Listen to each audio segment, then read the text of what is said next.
Hey everyone, so today I want to talk about the Kwame Brown phenomenon. For those of you that haven't been following it, in the last couple of months, a former professional basketball player with the NBA, Kwame Brown, he cultivated a very large YouTube following. I believe it's going to be close to like 500,000 subscribers soon, right? So, and this all happened just very suddenly over the last couple of months, and I think that's kind of telling, right? Because the culture critique that he's delivering in his live streams, the media critique that he's delivering in his live streams, are things that we all have kind of seen or read about in the last decade, perhaps even 2 decades. But no one really, was out there delivering it until he came along, right? And it's kind of surprising that it took this long, but I mean, here we are. And I'm especially interested in seeing in the kind of responses that it's getting from, kind of like more so, I guess, people that are political pundits, right? We have conservatives that want to claim Kwame Brown for one of their own. We have liberals that are just downright uncomfortable, right? Which personally, I love to see, although I am sort of a liberal, although very far on the left. He's using language that tons of liberals don't like, and they want to cancel him over, right? He's saying things about like sexual relations and gender dynamics that make a lot of people uncomfortable. And the way that he's kind of like calling out people who are stars or people that are otherwise like respected in different segments of different communities, like for example Charlemagne the God, the Breakfast Club, right? I mean, he's a pretty major mainstay in black media for the past 10 years or so at this point, and he has tons of critiques of that show and Charlemagne, and he doesn't neatly fit into any kind of box, right? And this is why it's kind of important to deal with this critique. I'm gonna reference an essay that I wrote a couple months ago on politics in Joe Biden's America, because the thing that I talk about at the end of the essay about like in the future, right? I sort of see a new kind of critique coming from Black America. I see Black Americans disconnecting from so much of American politics, especially politics as usual. And as I was thinking about this, I didn't expect it to start kind of happening so fast, right? Kwame Brown, he's definitely not a partisan, right? He's not telling people to vote one way or the other. In fact, he makes fun of the kind of extreme sort of vote or die bullshit that he calls out Puff Daddy specifically for this, right? We saw like in 2003 2004, right, all those like vote or die shirts from Puff Daddy and other celebrities. All this stuff happening on MTV, getting people, trying to get people essentially to get on the Democratic Party, right? Get on that bandwagon. And he's really on no bandwagon, right? He's coming out here and he's saying that, just like Ice Cube before him, like we need an actual contract, right, with Black America before anything happens, right? So liberals eventually, they're going to have to deal with this critique, right? And hopefully, right, sooner rather than later, because whether it's Kwame Brown or somebody else, right, he could have all sorts of analogs down the line. Personally, I'm happy that it's Kwame Brown and not someone else, because I could easily see this kind of critique, right, being co-opted by conservative types, right, to get people on board with, like, I don't know, Trump or the Republican Party more broadly. And that's not what I'm interested in. Like, if you watch this channel, I'm not interested in funneling Democratic Party voters into the Republican Party, right? I want to see a total kind of disconnect, and Kwame Brown is arguing for the same thing, right? And liberals that are kind of, if you're uncomfortable with like dirty language, maybe you should sort of like stop watching this video, because we're going to actually go through two of his videos, right, that people haven't really seen maybe all that much, right? So this one about Ice Cube, right? Ice Cube got a lot of criticism last year when he was trying to meet with Biden, he was trying to meet with Trump, right, to put forward his contract with Black America. and he got a lot of criticism for actually, meeting with the Trump administration. And this is not a video that many people comparatively have seen, because because Kwame Brown didn't get his subscriber explosion until in the past month or so. So we're gonna go through that, give you some things that maybe you haven't seen. His critique of Steven Jackson, another former NBA player who's said a bunch of things that Kwame Brown has taken issue with. And so, if you're not comfortable, right, with this kind of language, maybe you should tune out, because Kwame Brown, he goes pretty hard on everyone, as he should, right? These people are deserving of this kind of critique. And, like I said earlier, he says things a lot of people are uncomfortable with. And I think that that's important, right? Because to the extent that, maybe like kind of people like me that are more kind of like a little bit more of a like political pundit type, we could take issue with, some specifics of the critique. Like personally, I think Kwame Brown should have a lot more, class analysis. But although, class is kind of implicit in his critique, it should be a little more explicit.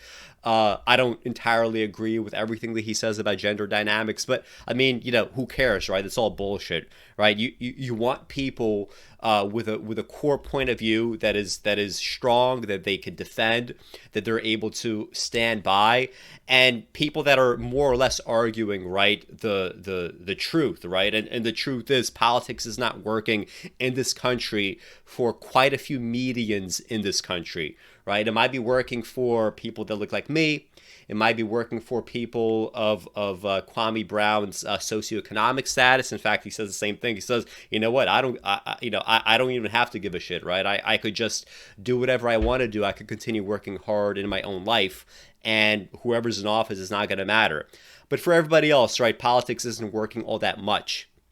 So we need to be, vigilant about this, right? We need to make sure that some sort of, complete crazy person doesn't eventually take office, right? Which can easily happen given the way that things are going and given how quickly more and more people are disconnecting. Again, Kwame Brown has close to 500,000 subscribers now. If people are really following what he's saying in his critique, you could easily start seeing more and more black people just completely disconnecting from the Democratic Party, which honestly, will probably be the healthiest dynamic moving forward.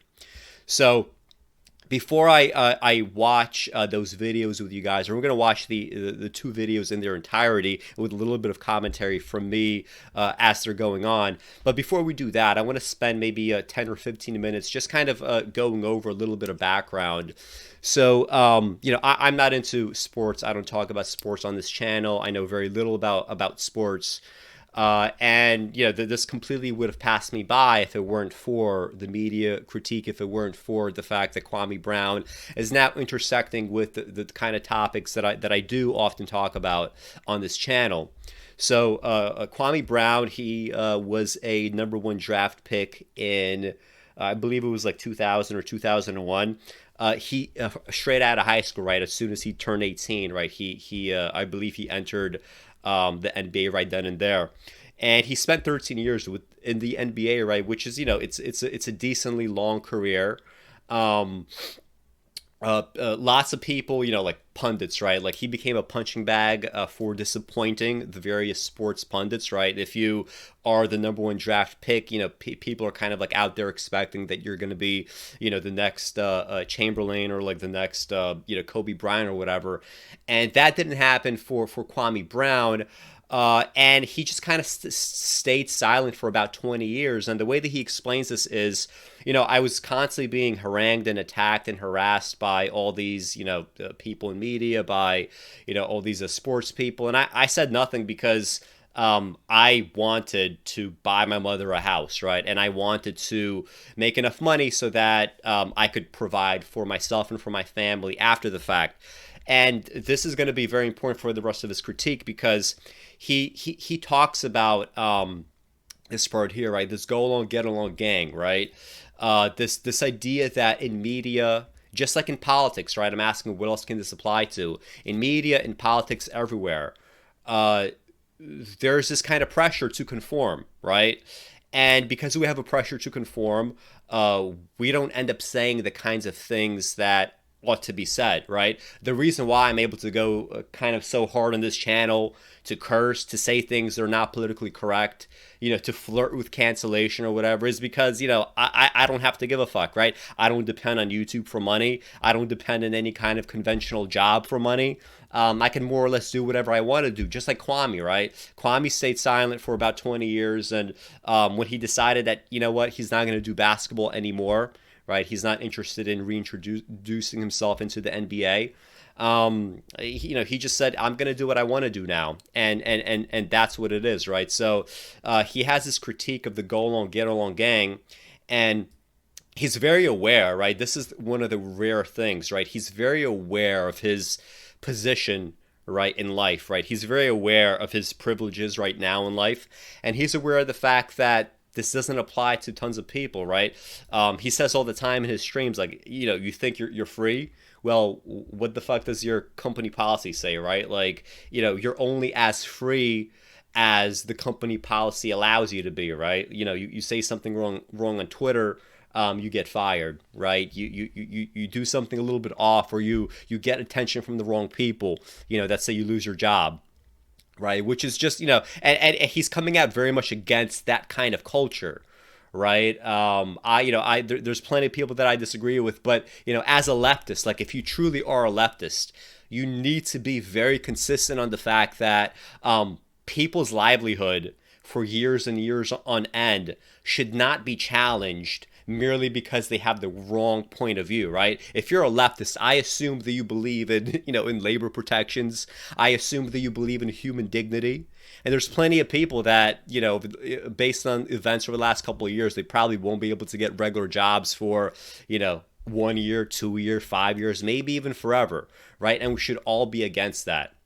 And for Kwame, right, he saw what was happening to him when he was in the NBA.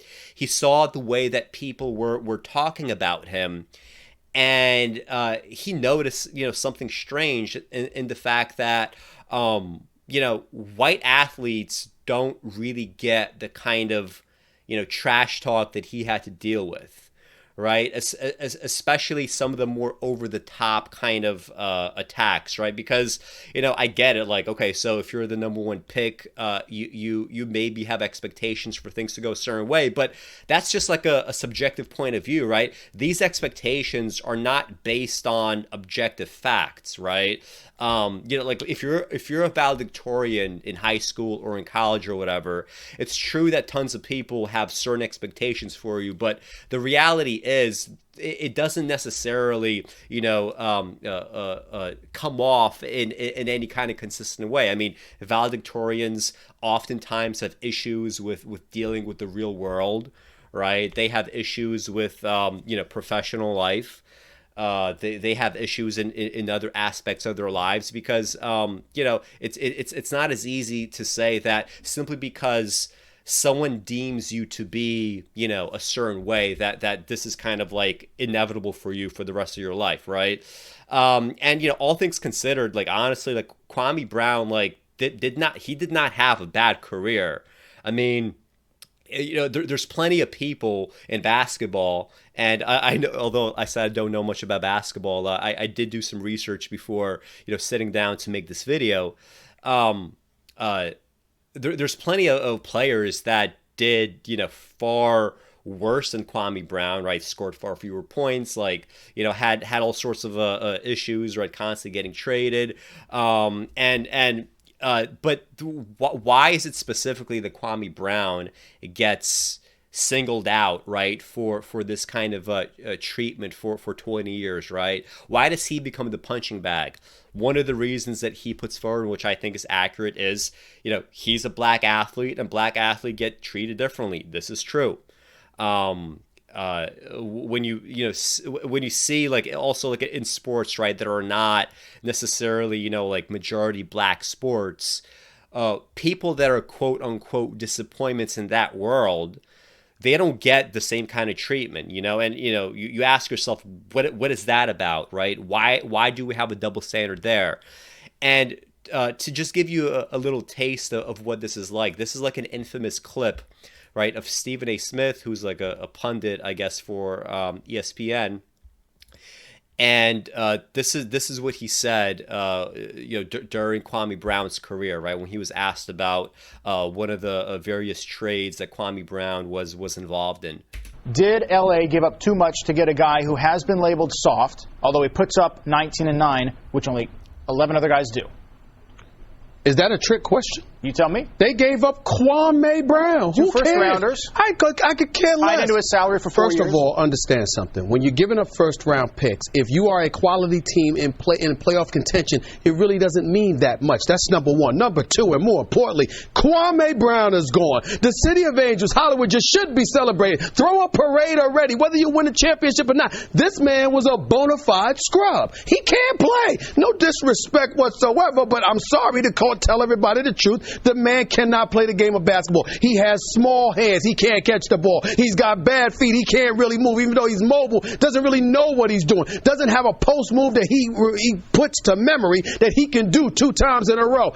You notice, by the way, like this emphasis on, it's not just like the physical element, right? It's much, there's also this kind of aspect of, there's like something mentally going on that's off, right? There's he's not able to commit things to memory, right? There's this kind of like, lack of intelligence, which to me is kind of crazy, right? I consider, athletes at an elite level, to be just all around intelligent, period. That's not a very kind of popular thing to say, but when you're competing at an elite level, you need to be able to have both reflexes, and you need to have some level of like baseline intelligence where you're able to respond to things that are happening before you.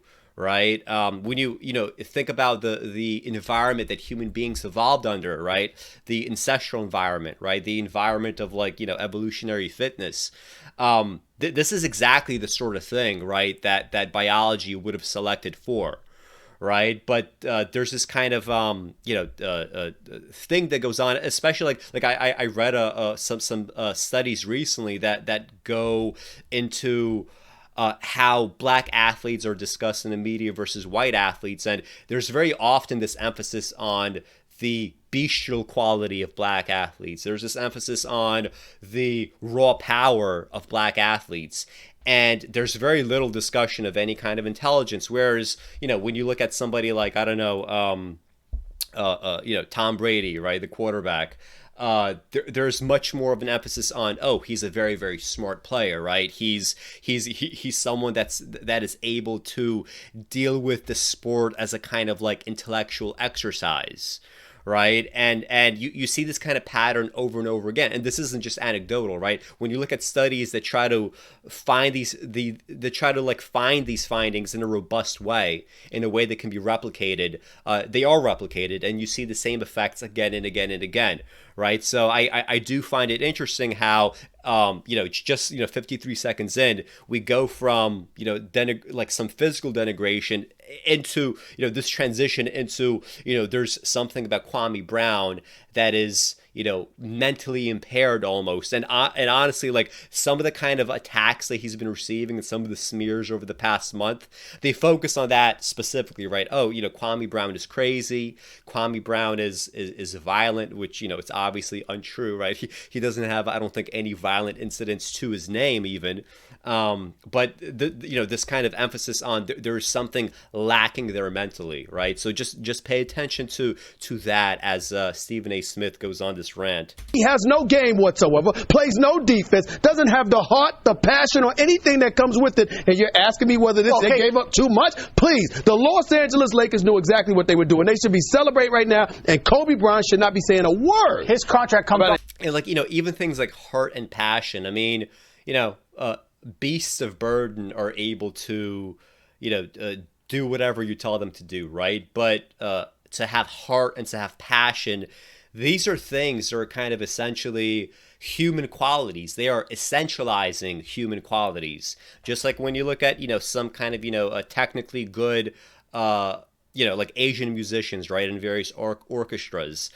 You have plenty of situations where they're called like technically competent, they're called, good, or, even kind of, talented in some minute way, but they lack passion, they lack liveliness, right? They lack like a lot of, very kind of essential human qualities. And again, we go from, he's physically sort of incapable, except like, to the extent that he's like 6'11" and, maybe could dunk or whatever, to mentally impaired in some way, doesn't have the memory, right, to understand what's going on in the court, to now he also lacks the heart and the passion for the game, right? So the most kind of valuable human qualities, are not are now suddenly up for grabs here. And guess what? Everybody's grabbing at them except the black athlete under discussion here. Off the books, and as you know, in the NBA, it's all about contracts. So Memphis now gets a lot of cap relief. No, it's not all about contracts. Comes off the books. Yes, that is true, but it's not all about contracts. It's all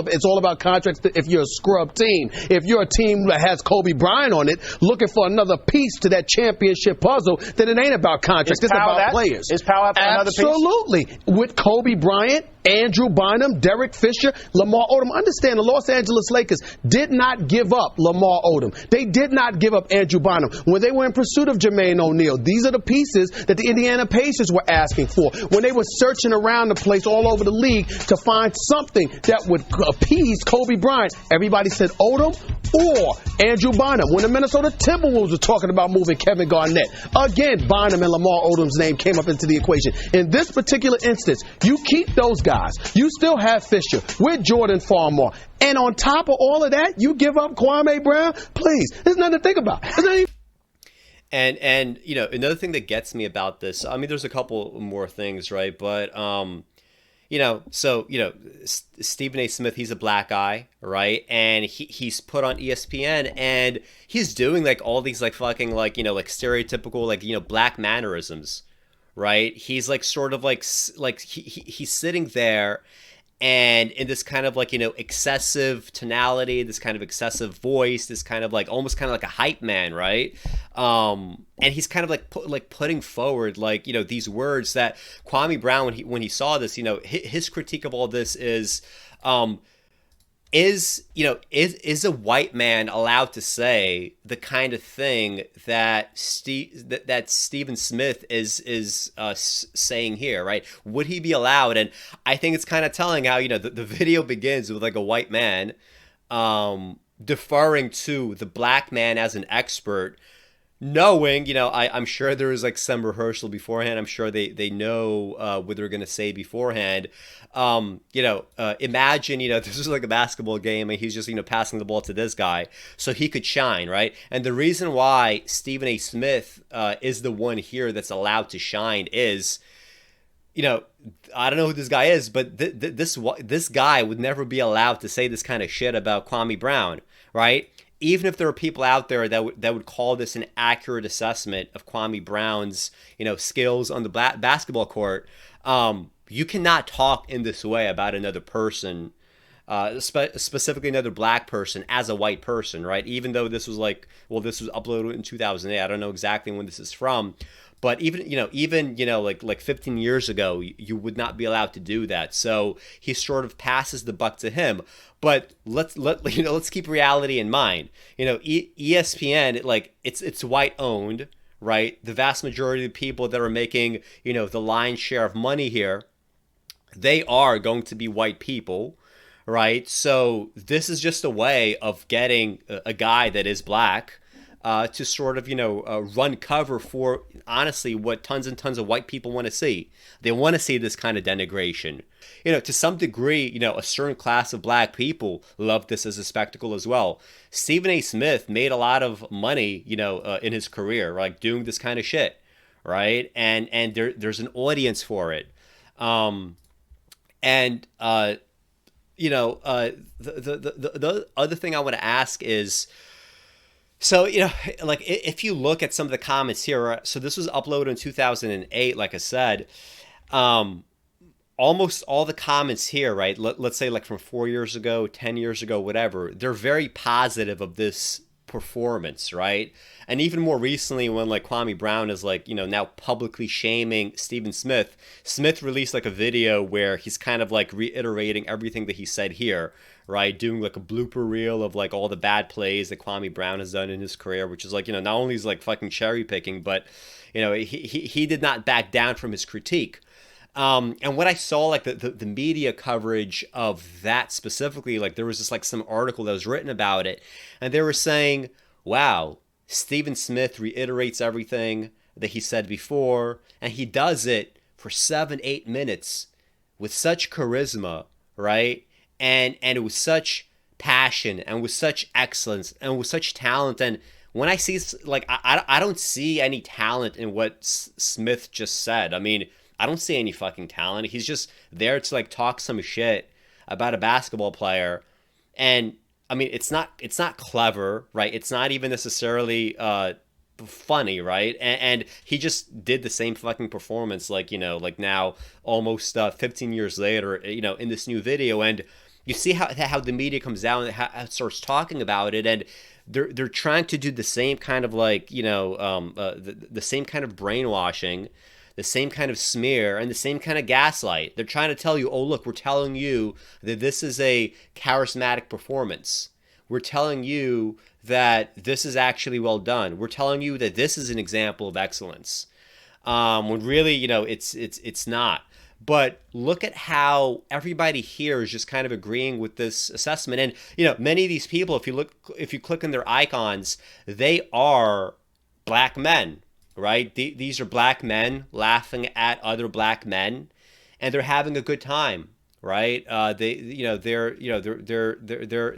having fun at Kwame Brown's expense. And when you look at like more recent comments, though,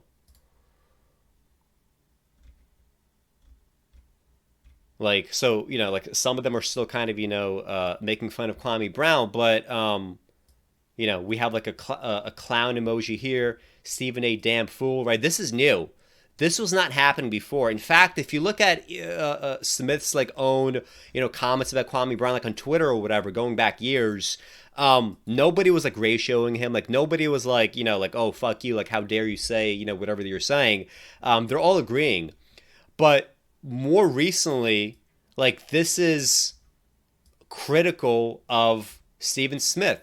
And the reason why that's happening is, this is the correct assessment. This guy says, let's be real. I love Kwame, but people didn't take Kwame's side until he clapped back. Now, I find that very telling, and I find that interesting. Why does it take a man insisting on respect and showing his own self-respect, right? Because that's kind of like the big thing about Kwame Brown.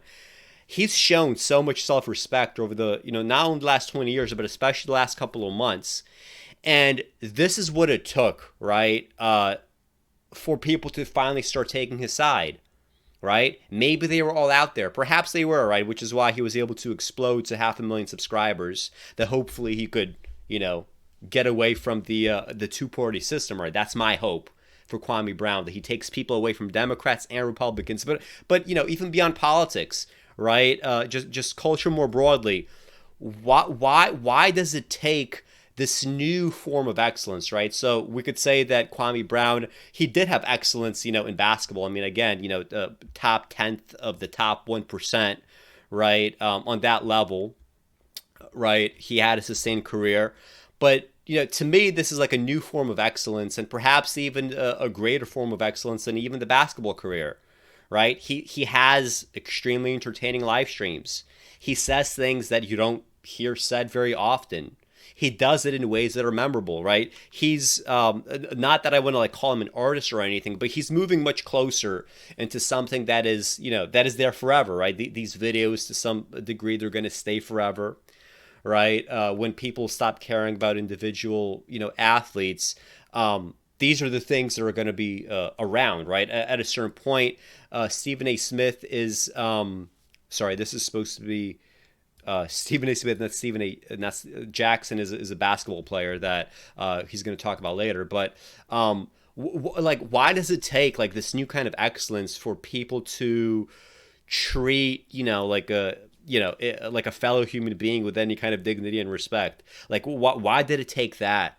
And yet, like, I'm noticing psychologically that this is, the sort of dynamic that plays out again and again and again, right? You have to stand there, not only insist on your self-respect, but you have to, they call it clapping back, right? You have to clap back. You have to, you have to show why people, ought to respect you, right? But, I think in an ideal world, and this is the kind of world that we should be moving towards, right? This should be aspirational for us, right? That people are given dignity and respect even before they're able to insist upon it. Because here's the thing, Kwame Brown could have been somebody else completely, right? He could have had a lot less self-respect. He could have been someone that is a lot more frightened of the world and of others. And he's not, right? And because of that kind of, accident within himself, he's able to have tons and tons of people that rally around his charisma, right? There's plenty of black men that can't do that, right? There's plenty of people in general that can't do that. So why does it take a renewed excellence, right? Why does it take that to get dignity, right? This is one of the questions that I want to pose to people. And, just to sort of like bring this to like a new situation that emerged in the last couple of weeks. So in the last few years, I've never read any of their books, so I cannot vouch for their talent or lack of talent as writers. But just based on the tweets, there's these two Nigerian writers, Akwaeke Emezi, hopefully I pronounced that right, and another one who's older and more established, Chimamanda Adichie. I hope I'm pronouncing that right, Adichie. I'm just going to say Adichie and Emezi. And so they're both from Nigeria, right? They're Nigerian writers that are writing in English, right? This is how they became famous. And over the last few years, although Adichie was a mentor to Emezi, earlier this year, Adichie just wrote this kind of open letter that she was critical of this woman, Emezi.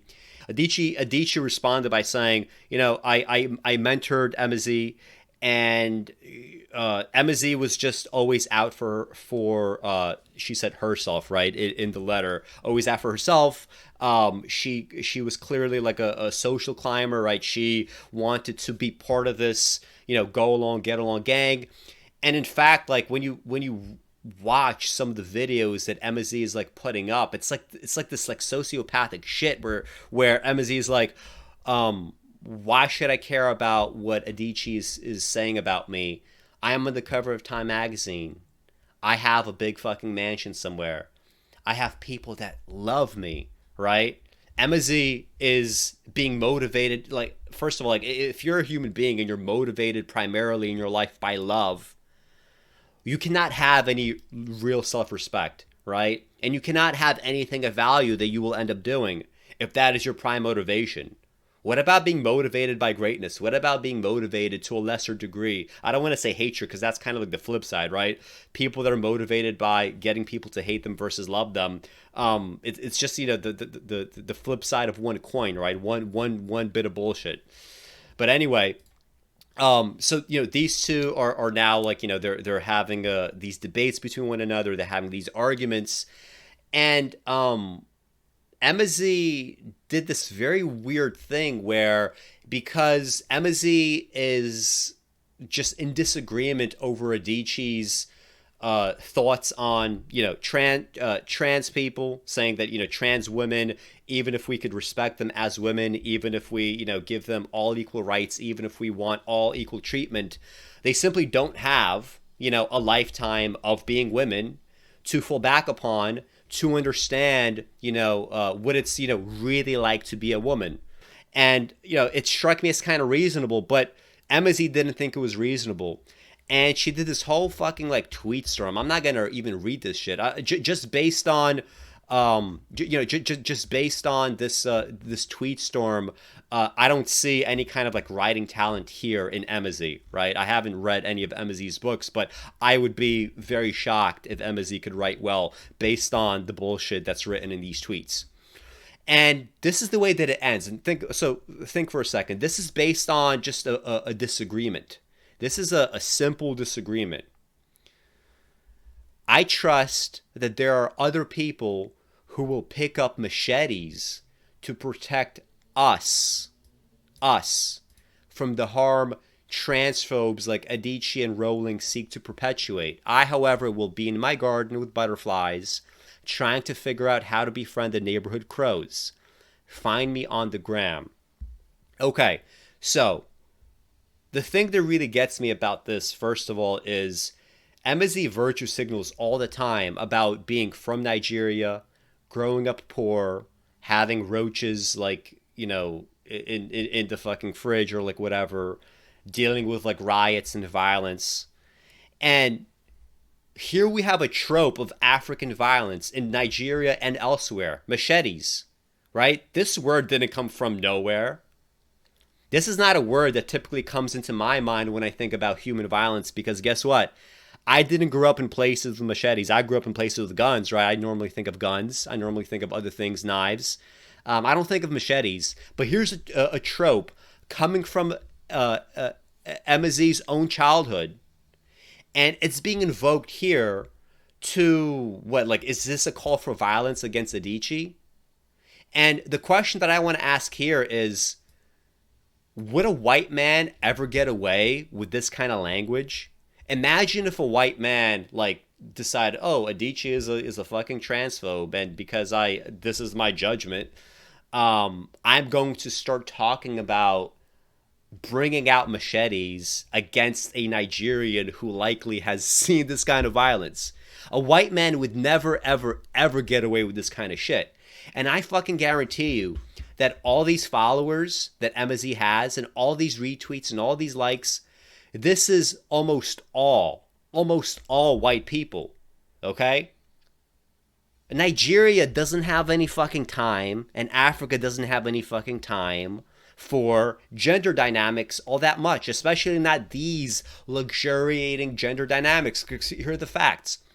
Even if you absolutely, take Emezi's side on these things, and even if you have all the correct, by the books, woke beliefs about gender dynamics, whatever, even if you think that's right, it is still a luxury, right? It's a luxury for people that don't have to worry about other shit, right? Emezi has to worry about just a couple of things. Emezi's books, and Emezi's, Emezi isn't trans. I think Emezi is, they, them, non-binary.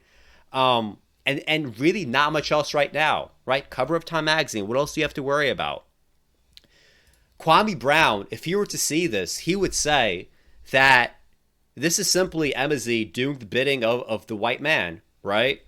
Because it's true, right? White people are the one that started this whole discourse about gender dynamics in the way that they did, and they're the ones that overcompensated for years and years of bigotry against trans people, against gay people. They overcompensated for this bigotry by taking things to the other direction, to the point that we could have one Nigerian calling for machetes to be used against another Nigerian.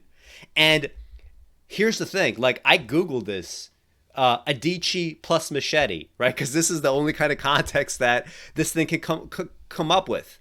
And the only thing that comes up, right? Although, like, plenty of outlets like have discussed this. I think the Guardian discusses. Plenty of places have discussed this, like, falling out. But Adichie is, or rather, but this thing about the machete, Vox barely mentions it, right? Newsweek mentions it, and then these other, like, lesser tier, right? We have Daily Dot. We have a Substack by the writer Jesse Singal. We have the Sun News Online. We have India Express. We have some shit in Twitter, right? We have Alumba. We have Scroll.in. This is what, like, if Google is going to cover this, imagine if a white man said this. Like, if Guardian is going to cover this, of course they would have brought out, holy fuck, look what this white man is doing, calling for the, beheading of an African woman by machetes, right? White people would never, ever get away with this kind of shit. And Emezi is now the attack dog for the white world. Emezi might disagree with this, but this is exactly what's going on. And I don't mean to get too off track here, but this just struck me as like a very extreme example of something that Kwame Brown talks about again and again and again and again. Now, before I finish this and go into the video, so, like when people think about like, well, what is his worldview? I'm going to let, the man speak for himself in the videos. But I would call him, in the traditional sense, a conservative. Now, this might piss off tons of liberals, right? People might not want to hear it, but this word doesn't really mean in the traditional sense what it's taken to mean now. I mean, when you think about like conservatives today, you have like, the fucking like, the mainstream Republican Party, right? Which is a radical right-wing entity, right? It would be a radical right-wing extremist group anywhere else in the world other than the United States of America, right? But Kwame Brown is conservative in the sense that he's concerned with like the emasculation of men, right? He's not saying things like we need to like, get rid of welfare. We need to get rid of like government programs. It has to be like, everyone for himself, right? But he's concerned with like this phenomenon, the emasculation of men, right? And people that smear Kwame, they say things like, well, that's just like regressive and homophobic. What do you mean the emasculation of men? Men are the ones that are privileged, blah, blah, blah, blah, blah, right? Men have all the advantages in the world. When what Kwame, in fact, is saying, like, he's looking at something like Charlemagne the God, right? Sort of like, bringing other men on the show and like making these like homosexual jokes, like essentially kind of like sexually harassing them. And men are not supposed to push back against this, right? This is a fact. No matter where you stand on these things, whether or not you believe that Kwame Brown is like overstating things, the fact is like men are not supposed to really push back on this kind of sexual harassment. In a recent show that I saw with Charlemagne, like it was like for like 10, 15 minutes, non-fucking stop. They were just going on and on and on about like sucking dick, fingering assholes, and like, to each other. Imagine like, and Kwame says all the time, like, imagine if like they were talking to a woman, like they would not be able to talk about, vaginas in that way, right? They wouldn't be able to talk about anal sex with a woman in that way. They'd get canceled for that shit. They would have their shows canceled, literally. And why are men not allowed to sort of have these kinds of boundaries, right?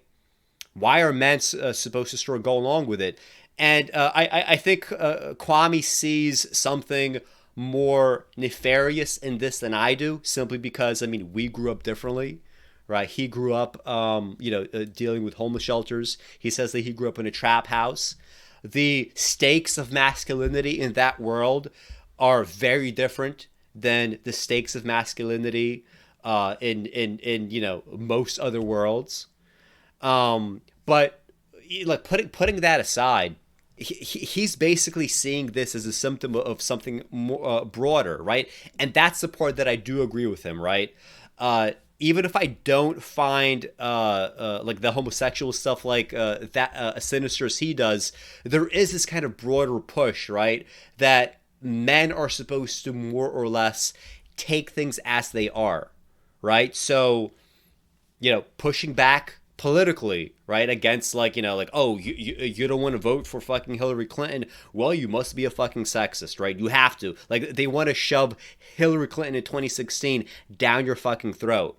And then when it doesn't work out and Trump suddenly wins, they come out and they say it's because we have all these racists. It's because we have all these sexists, right? When, in fact, like when you look at surveys of the people that actually swung the election, like I don't give a fuck that like, most Republican voters are like, well-to-do, whatever. I mean, yeah, no shit. Like Republican voters are going to vote typically for Republican candidates. That's not a surprise, right? There's nothing novel about that analysis.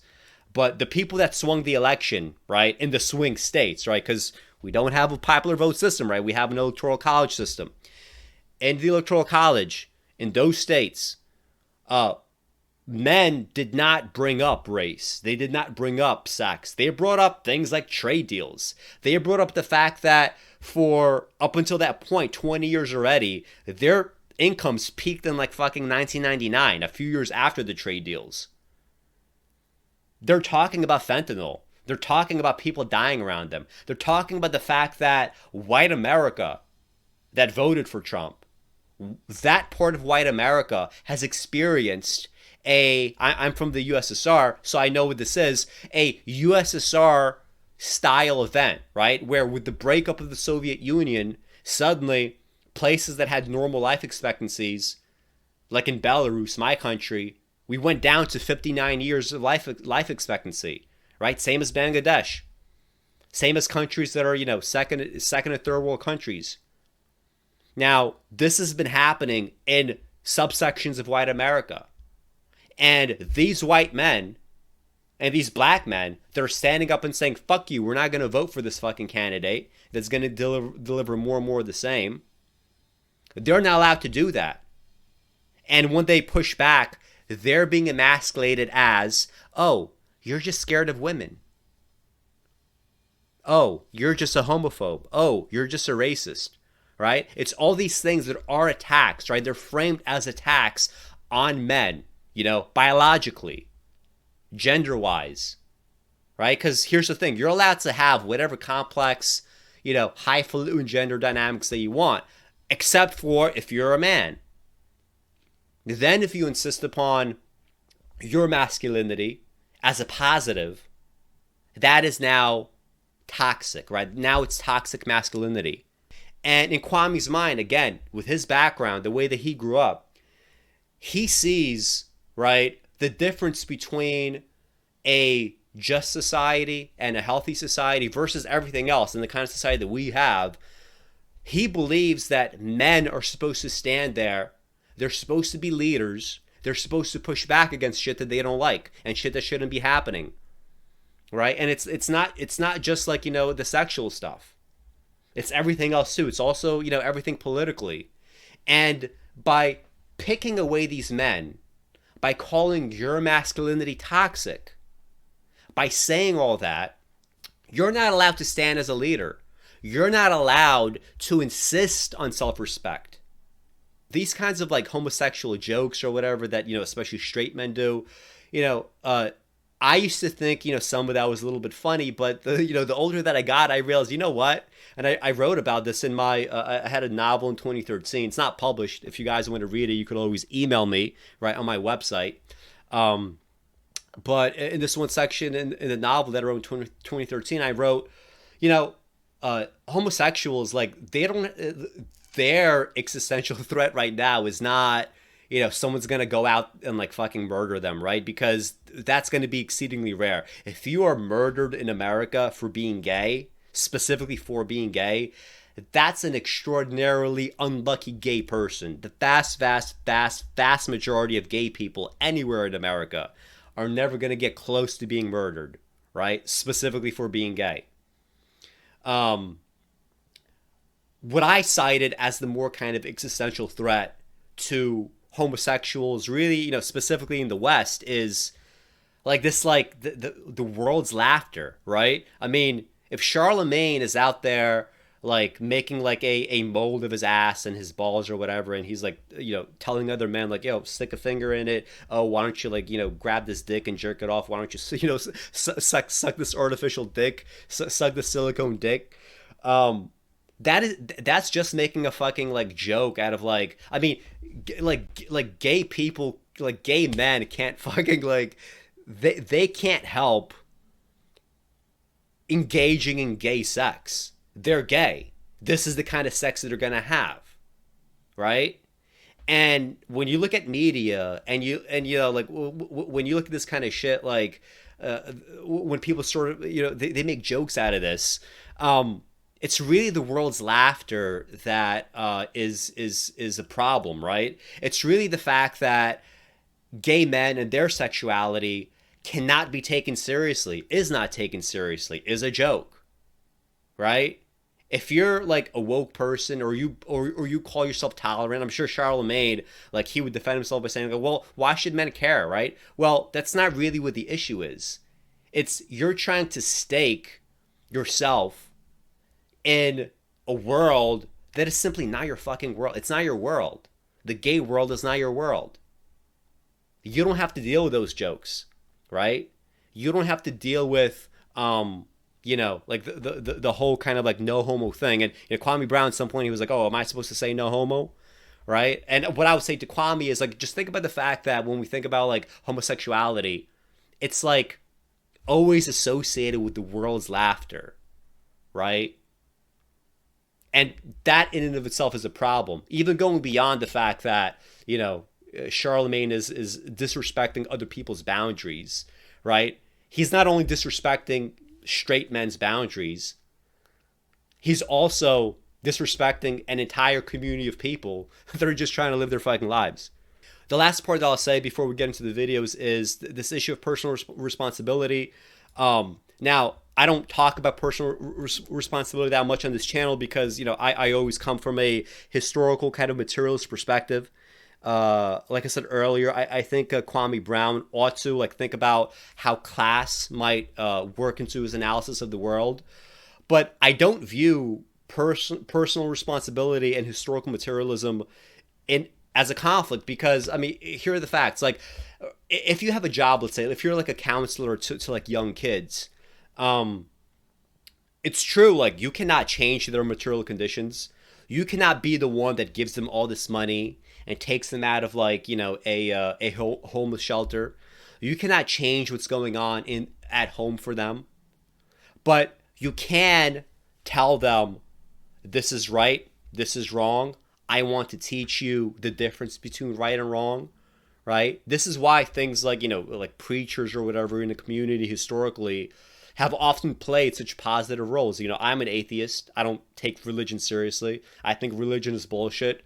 But from a social perspective, it's very clear that religion has a lot of positive to do, especially since, so many like so-called atheists running around, they're not willing to do anything positive. So if you're like a preacher type or if you're a counselor to the youth or whatever, you're going to have to put pressure on people in the only way you can. Again, you cannot change their historical conditions.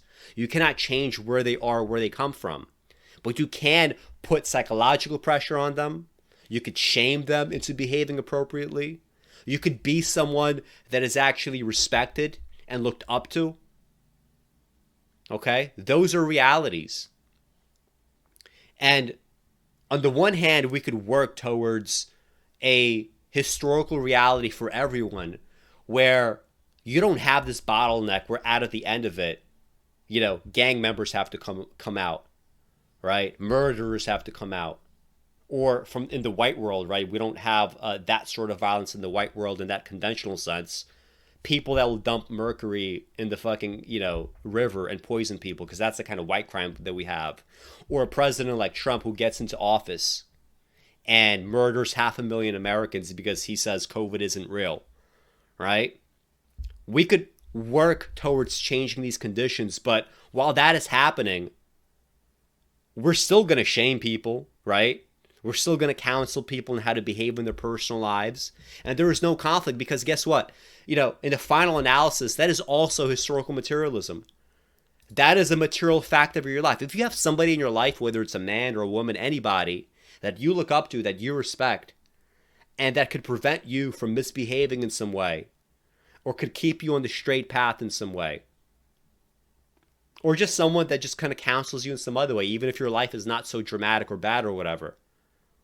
That is a historical fact of your existence. That is a material fact of your existence. And that material fact, just like, wealth and class, right, is part of these facts.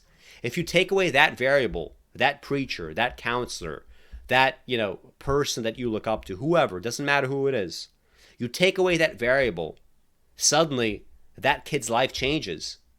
That is also a historical material reality, right? So I want, anybody, that's out there that's a Marxist or like me is not really a Marxist, but is very sympathetic to that kind of analysis.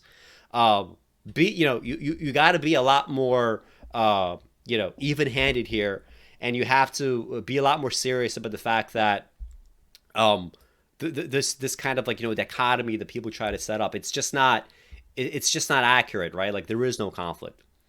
So anyway, that's just kind of like just contextualizing, right? Kwame Brown, some of the things that he's been saying. And now I want to get into specifically his political points of view and giving you Kwame Brown in his own words. Okay, so we're going to watch this thing about Ice Cube. Ice Cube got a lot of smears and bullshit about a year ago, and this was Kwame's perspective on that.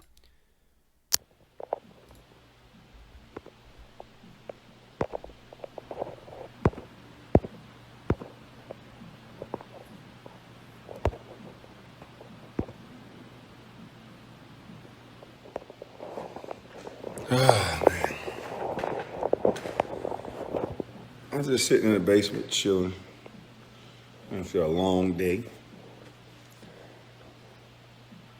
Been up early.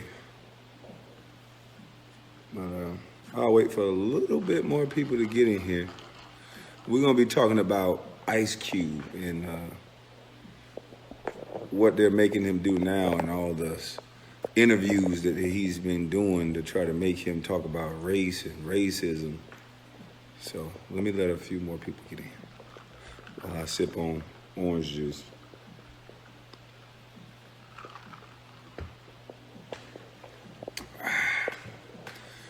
All right, you know I'm impatient. So I've been sitting here. I was watching an interview with Ice Cube. He's now on Ebro in the morning show or whatever that is, but then he was also on a panel of 6 or 7 women. I guess, I forgot, Lisa Ray and a couple other women were on there. And everybody seems to be taking Ice Cube around to disavow Trump and to, like, it's just weird. The vibes are weird. It's like, if you saying something else other than Democrat, we got to tell you why you're wrong. And the crazy thing is, all Ice Cube did and is trying to do is to put a plan in place for Black America to get you on record of saying that you're going to look into this and you're going to implement this, and now we can hold you to task for that.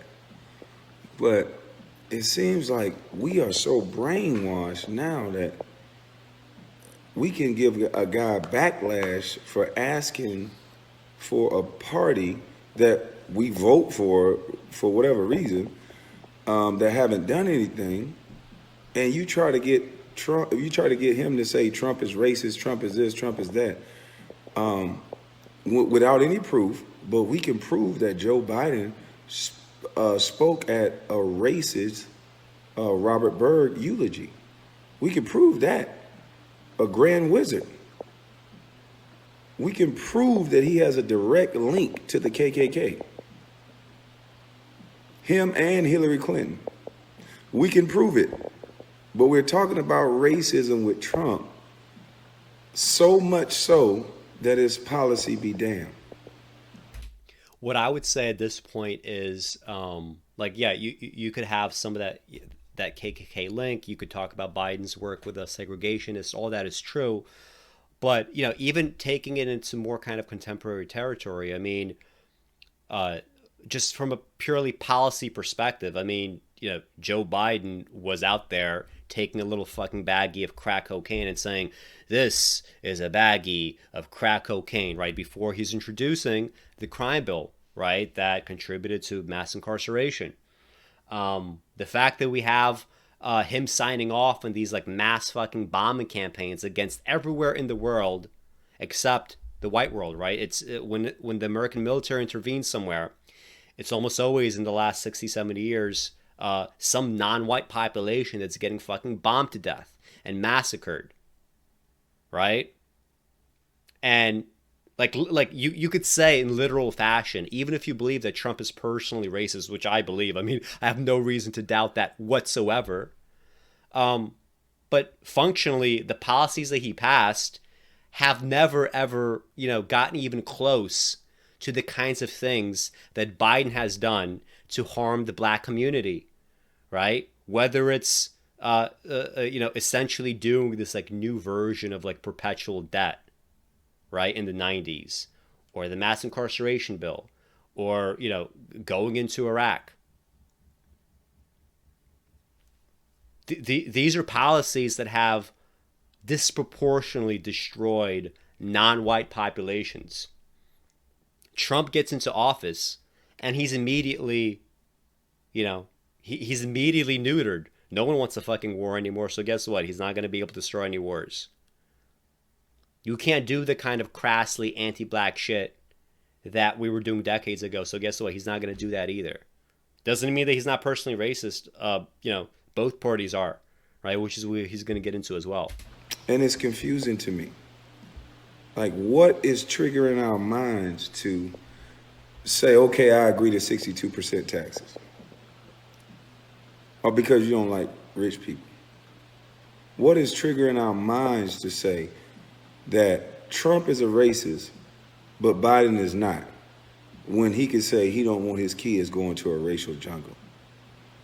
So when Ice Cube says he don't trust either side, he doesn't support either side, he just wanted them to look at his plan. And for Negroes to say he needs to be canceled for that, I just need to know. So all black people must vote Democrat, regardless of that our grandparents didn't get anything to change with the Democrats, that our great-grandparents didn't get anything to change with the Democrats. I just want to know from the Democrats, what got you so enthused to where you can disrespect another black man that has black children and black daughters, that you want to cancel him, which is essentially stopping him from earning, stopping him from making money because of the white folks that you like? I mean, this is so true at so many levels. I mean, again, if you are a leftist and you're out here for the cancellation of human beings from their fucking jobs, because this is a labor thing, this is a labor issue. You can't be a leftist and you can't be a liberal on the one hand, and then on the other hand, say shit like, I'm going to interfere with your ability to make money. I'm going to interfere with your ability to live. You cannot do that as a leftist, right? And the only people that are doing that are those that have absolutely no dog in this fight, except the emotional aspect of being involved in one party or the other, feeling good about one side winning and the other side losing. These are the fucking stakes of politics for so many people on Twitter, right? For pretty much anyone in the media, these are their stakes. It's how they personally feel.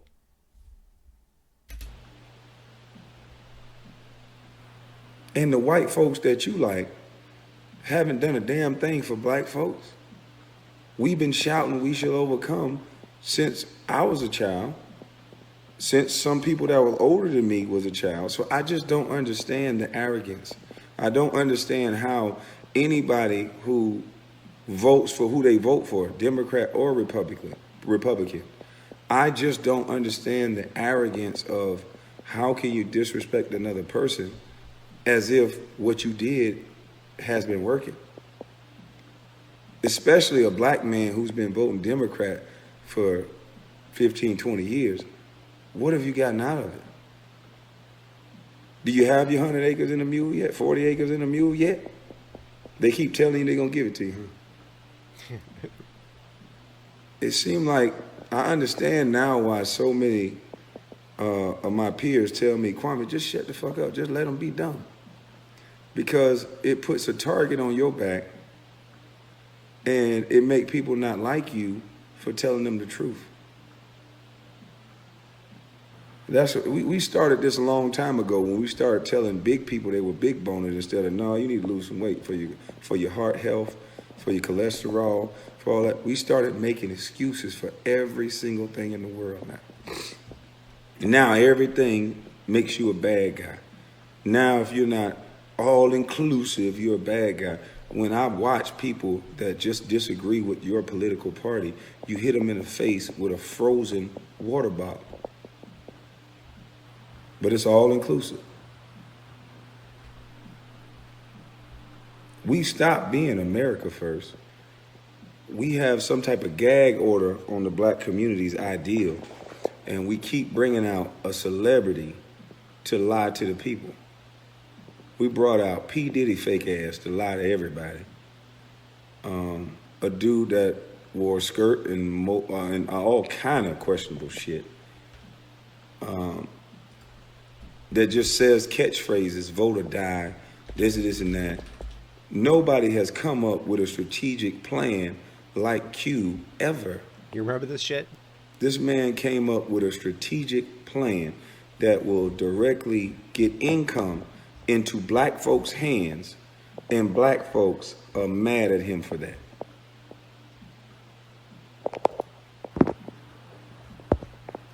Somebody trying to join. You remember that shit? I just hit the button for you to join. Why are we waiting? Hello? Yo, what's up? I guess he jumped off. But anyway, I just don't get it, man. Have we been brainwashed this far? It's like, I understand part of it is the media because they keep feeding people one side of the story. They keep feeding people, demonizing one side of the aisle. I posted on Facebook before the little thing to where I saw an ABL account to where people thought that it was something that Trump said, and it turned out that it was something that Joe Biden said, and they would just say the state. You know, Trump would say something like that. He's a racist animal, and then it turns out that Joe Biden was the one that said it. And it's like, oh, okay, well, see, it's still cool. I'm voting for Trump. And it's like, damn.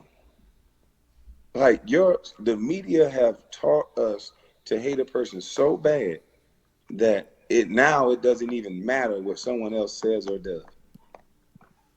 I had people debate with me on live about Joe Biden and what he's going to do. He hadn't done anything in 47 years.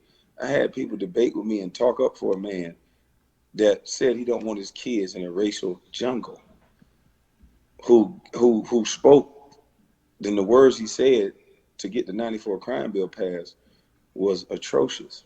The things he still say today, you ain't black unless you vote for me. And all of those things that if Trump or anybody else that don't have the protection of the media, if they would have said those things and they would have programmed you and tell you what to get mad at, you would have been mad. But because the media didn't direct you to get angry, you didn't get angry. So now we'll destroy our brother Ice Cube for actually putting together a plan, for actually challenging a politician like nobody else has done, to say, no, we're not going to let you put us into a category of minority, because then we know minorities ain't going to get shit, because blacks ain't going to get shit. We've done put a lot of people in the minority category, if you hadn't noticed. And just to like give some context on what he's saying here about Ice Cube. So like when this whole thing happened with Ice Cube last year, Ice Cube just kept saying over and over again in his interviews, look, this is a contract specifically and explicitly for Black America, between us and the rest of America, right? He would say like, we're not no minorities, we're not this, we're not that. We are specifically and explicitly Black. Don't try to jump on this bandwagon. Don't try to do this whole fucking like stolen valor shit. And you know, like we're seeing a lot more of the stolen valor like in 2021, right? With the whole kind of like stop Asian hate stuff. Not that, you know, there hasn't been a spike of anti-Asian hate crimes. Of course there has been.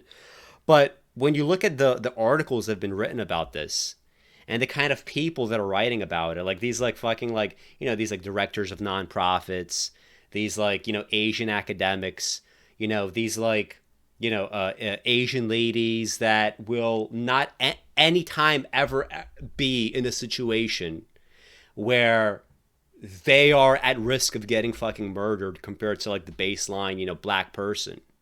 They're out there, you know, essentially saying that we more or less have the Black experience now, right? Or if they're not so brazen to say that, they might, you know, do an article like I talk about in that essay where they're like, oh, you know, if I hadn't had all this education and this and that and come as an immigrant, maybe I would have been working at a sex parlor somewhere too and would have been shot.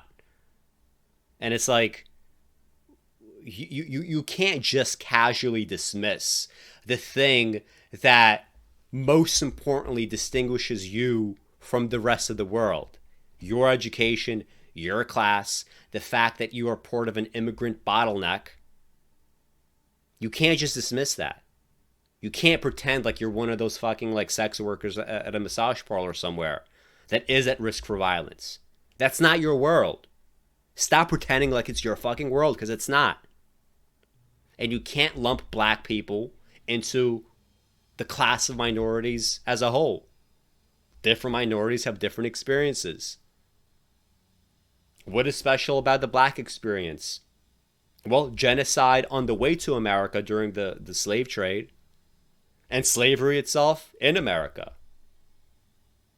What is the defining feature of Native American experience? Why do they have such poor fucking outcomes? Could it be a 90% fucking depopulation genocide over centuries? And then a slow extraction of resources. They used to own all the land. Next thing you know, all the resources of one of the most resource-rich nations on the planet, America, all of that for free. Well, technically at the cost of some minor battles, right? Go into the hands of white people, colonists, right? You think that has nothing to do with the outcomes of black people or the outcomes of natives? So don't put people into like one fucking category, right? This is what Ice Cube was saying. And this is what we need to keep repeating again and again and again and again. These experiences are different, and they break along different lines depending on who you are, depending on what your history is. And I know that there's this obsession in the world, especially now with people feeling more and more guilty as time goes on. There's this obsession with pretending like history doesn't matter. Pretending that we could break the causal chain right now simply by closing our fucking eyes. There is no break of the causal chain. There will never be a break in the causal chain. Even if we could equalize everything for everybody now, there's still going to be that history, won't it? So he said directly to black folks. And now everybody and their mama is trying to make sure black folks think Ice Cube is a sellout. Everybody and their mama. Majority black folks. He destroyed every black person he talked to. So now he talking to all the mixed people now. Everybody on that panel wasn't black, all black at the Ebro show. But they're gonna question him. They're gonna question Ice Cube, the dude that's been rapping about racial and social injustice for over 25 years. So when we talk about the black community and protection, the only people the black community seem to protect is black women. Because if that was a black woman that came up with a contract, we wouldn't allow this. A black man comes up with a contract for black America, challenging whomever you like. Challenging these people to do something directly for black folks. And we got the whole world upset as if they've been doing something for black folks. So it's kind of strange to me, no matter who you like, what is wrong with a black man seeing that this wealth gap that we're complaining about? There was a wealth gap under Democratic presidents. There was a wealth gap under Obama. This wealth gap, this racism and all this other shit just didn't start under Trump. So with that being said, if the presidents that you voted in before had not done anything about it, but now we have somebody at least sitting down with a black man that came up with a plan, what the fuck is the problem? We got the world talking about canceling a black man that you used to love, but now that he said something you don't like, he got to get canceled, huh? And see, that's fucked up because we're using the terminology of the beast. Your black ass didn't come up with cancel. You don't have the power to cancel anybody. But white folks told you what that word is and how to do it. So now you canceling your own brothers. How many black people are y'all going to cancel? We got Tory Lanez on the chopping block, and allegedly he's innocent. We done got Bill Cosby. We done got so many black men. Prince. We got Kanye canceled. How many more black men got to get canceled? Because I don't see y'all canceling no white men. See, this whole push for this black equality is seeming to make black people go down even further. Because now we got black people disrespecting black people more than white people. And now we got white people screaming at white officers, calling them a pet nigger. Antifa and Black Lives Matter are mostly white. See, y'all think this is about racial injustice. It ain't got nothing to do with your black ass. They just about changing America. They're trying to change the fabric of America. Your black ass is just a catalyst to get to what they want. And you won't open your eyes to see it. Because the more they talk about your black ass and pander to you and tell you nice things and say what we're going to get for you, but actually do nothing, you'll see it in the end. You ain't going to get a motherfucking thing out the deal. This is going to be either a transgender and gay world or a woman's world, because that's what we keep pushing. And again, before people like start going crazy, oh fuck, this is such homophobic commentary. I mean, look, this isn't necessarily the way that I would phrase things, but the core of his argument is absolutely spot on, isn't it? Right? A woman's world in the sense that if men are not allowed to be leaders, right? Ice Cube is, trying to be a leader. He's trying to say, hey, what can we get from Trump? What can we get potentially from Biden? What are we allowed to have? And he's not allowed to do that, right? He's not allowed to insist upon this. And the more that he does it, the more toxic it becomes, right? Ice Cube is now a toxic, radioactive man, isn't he? It may not be a woman's world, maybe in a technical sense, but in the sense that you as a black man, or you as any kind of man, attempting to show any kind of leadership, who are you being asked to defer to?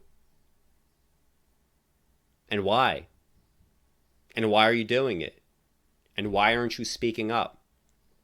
How many men out there are afraid to say anything about anything at all? And are we simply just creating conditions where more and more people are afraid to speak? Again, I could do these kinds of fucking streams. I could talk all this shit. Kwame could talk all this shit because it doesn't matter to us, right? No one can come after us. But we're creating these conditions of, if we want to put gender categories on it, it is very feminized in that sense, isn't it? Right? You have all these codes about what you can and cannot say because there's all these hypersensitivities. Those are feminine codes. Why are they there? They're an overcompensation for centuries and millennia of the exact opposite, right? If hypersensitivity is a problem now, I think it's a preferable problem to millennia of cruelty. But this hypersensitivity as a code is simply the rail that gets us to a different kind of cruelty. Ice Cube tries to establish a contract with Black America, right? It talks about reparations. It talks about affirmative action. It talks about, gutting and reestablishing, the entire kind of, financial infrastructure. Because if that's not done, that is also cruelty, isn't it? And by switching things around, that responding to this is some sort of violation of hypersensitive norms, right? So the reason why I'm saying this is for all you, morons out there that are, ready to like jump down Kwame's fucking throat. I'm trying to make it a little more palatable to you. I'm trying to put it in different terms. But I get the feeling that even if I put it in these terms, the result is going to be the same, right? Because just like he said, Black Lives Matter, all this other stuff, white people are involved.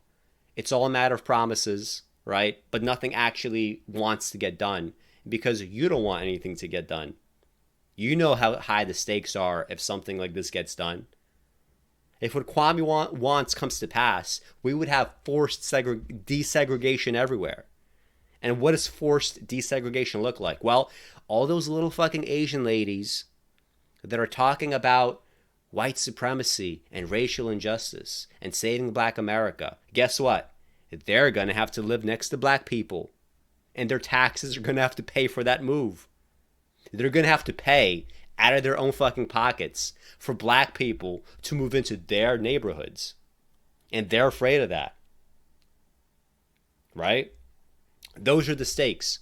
And there's a lot of people in this country that don't fucking want that. They can't imagine living in a Black neighborhood. They can't imagine Black people as neighbors. Right? This is why you have dumb fucks like Coleman Hughes going around talking about, we can't have forced desegregation. Why should we? All these white people, they didn't consent to be part of history. What the fuck? They didn't consent to be part of history. As if that changes anything. As if the other side consented to be, as if slaves consented to be part of history. Are you kidding me? We ain't pushing nothing about manhood. We ain't pushing nothing about family units. We ain't pushing nothing about Christianity or either strong toxic? Muslims. We ain't preaching nothing about doing the right fucking thing. We preaching everybody just do what they want, feel how you feel. I might feel like I can fucking fly. But if I get on top of this motherfucking roof and I jump off, we'll quickly disprove that I can't fucking fly. So we are starting to push nonsense. Everybody in their goddamn feelings now. You say something I don't like, cancel you grown ass men crying and care what another grown ass man say. I don't give a shit what no man say. I'm not into men. So I really don't give a fuck what no man say. I'll chew the meat, spit out the fat if you're saying something knowledgeable. But other than that, I'm not into men. I'll listen to a woman before I listen to a man, to be honest with you. But this sensitivity, this macho mentality of black folks that vote Democrat and still ain't got shit out of it. But this macho mentality, because you can cancel somebody, you can say he a sellout, you can say this, you can say that, but you can't never answer, what have they done for you?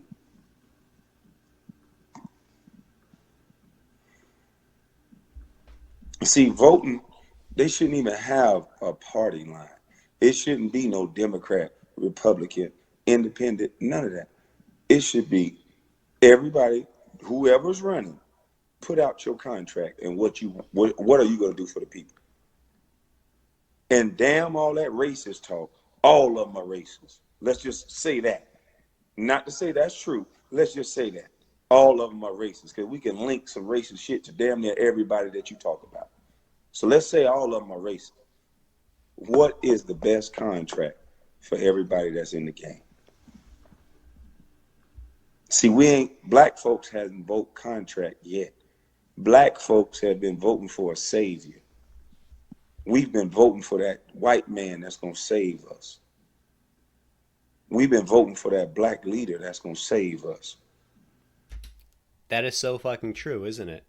And just think about how toxic that dynamic is. This idea that you're not supposed to leverage your vote. You're not supposed to vote for a contract. You're just supposed to, go with the Democrats because that's the only game in town, even if you don't get anything in return. I'm not sure if Kwame Brown's been following what happened since Biden got into office, but it's like We're supposed to do a fucking police commission, or rather a commission on police violence. Nope, not going to do that anymore.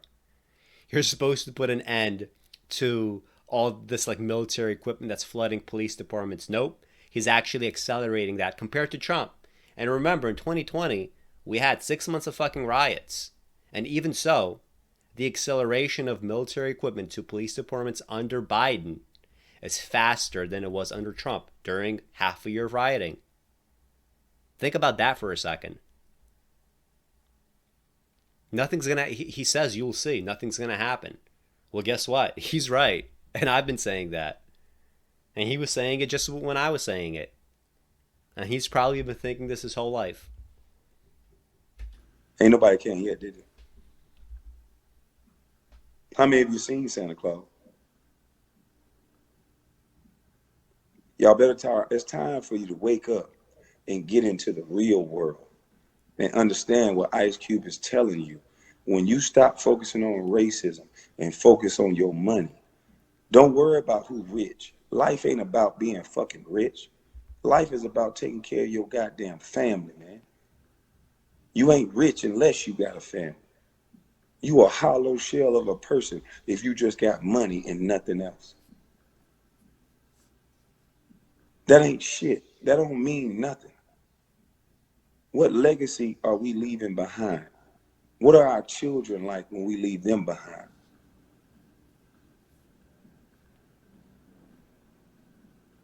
We raise our children in the worst situations. I never went to a dentist until I could pay for it.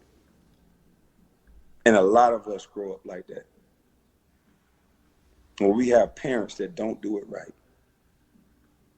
But we blame everybody else for our family structure, for our lack of family structure. We don't want to see the truth that we pump something. We pump the welfare system that has destroyed our communities. And, before people get triggered about that, well, first of all, I'm not against welfare, right? I mean, there is, like, you cannot dismantle the welfare state. Studies show that if, for example, you're on food stamps versus if you're not on food stamps, controlling for socioeconomic status, right? So if a person that is eligible for food stamps doesn't get it and goes hungry, right, versus the alternative, which is being on food stamps, the child that's on food stamps is going to grow up with far better health outcomes, better life outcomes in general, whether that's like all-cause mortality, marital status, employment, this and that. But the fact is, with the way that welfare in America specifically has been structured, he's right. Because welfare has been structured explicitly for the following purpose: to give as little as possible to as few people as possible, and to keep them on that dole, to keep them the kind of consistent, dependable voters. Go for Democrats, go for Democrats, go for Democrats. As opposed to any kind of community renewal, any kind of top-down program. Although he's talking like a black political conservative, I'm sure Kwame would absolutely agree with top-down remediation. I mean, it's just like dripping in so much of this analysis, right? What with this contract for Black America? What is the state going to do for you? I mean, this is what Ice Cube is saying, right? This is what he is saying, and you don't need welfare as presently constituted. We could have universal health coverage. We could have a minimum wage hike. We could have for everybody. He talks about trade school all the time. I believe in that. We could have free trade school for everybody. We could stop pushing fucking college on people. We could do all that shit. We could do a wealth transfer in ways that isn't this kind of like drip, drip, drip of welfare. Because the fact is, when black men started being incarcerated and welfare started expanding in the way that it had, black women not having a black male income any longer, guess what? They're not dependent on a black income any longer, black male income. They could now have the state in that drip, drip, drip. And the problem with the drip, drip, drip, drip, drip is that you get just enough to survive. You get just enough to remain on welfare, but they're not giving you anything else because everything else is costly. Because everything else creates resentment. So he's not bullshitting you. When conservatives say that welfare has had a negative effect on families, in some ways this is true. I would add much more context to that analysis, right? And I would explicitly start it with being against the dismantling of the welfare state. But that does not mean that it doesn't need a complete revamping and a complete, rethinking of how all this is done. Eliminating mass incarceration and legalizing all drugs will do a lot to bring back black male incomes, right? Because they're not going to be fucking incarcerated anymore. And you could keep welfare. You don't have to eliminate that. But we could start with that, right? And there's a ton of other things that you could do. And a lot of it, if not most of it, it's going to be top-down remediation, right? If we're talking about electing officials and we're talking about contracts and voting based on contracts, that is top-down remediation. I'm not sure to what degree Kwame has thought about these other policies or, thinks about stuff like, federal power versus, personal responsibility. But there's no reason to shit your pants about this kind of analysis and that Kwame is getting popular, right?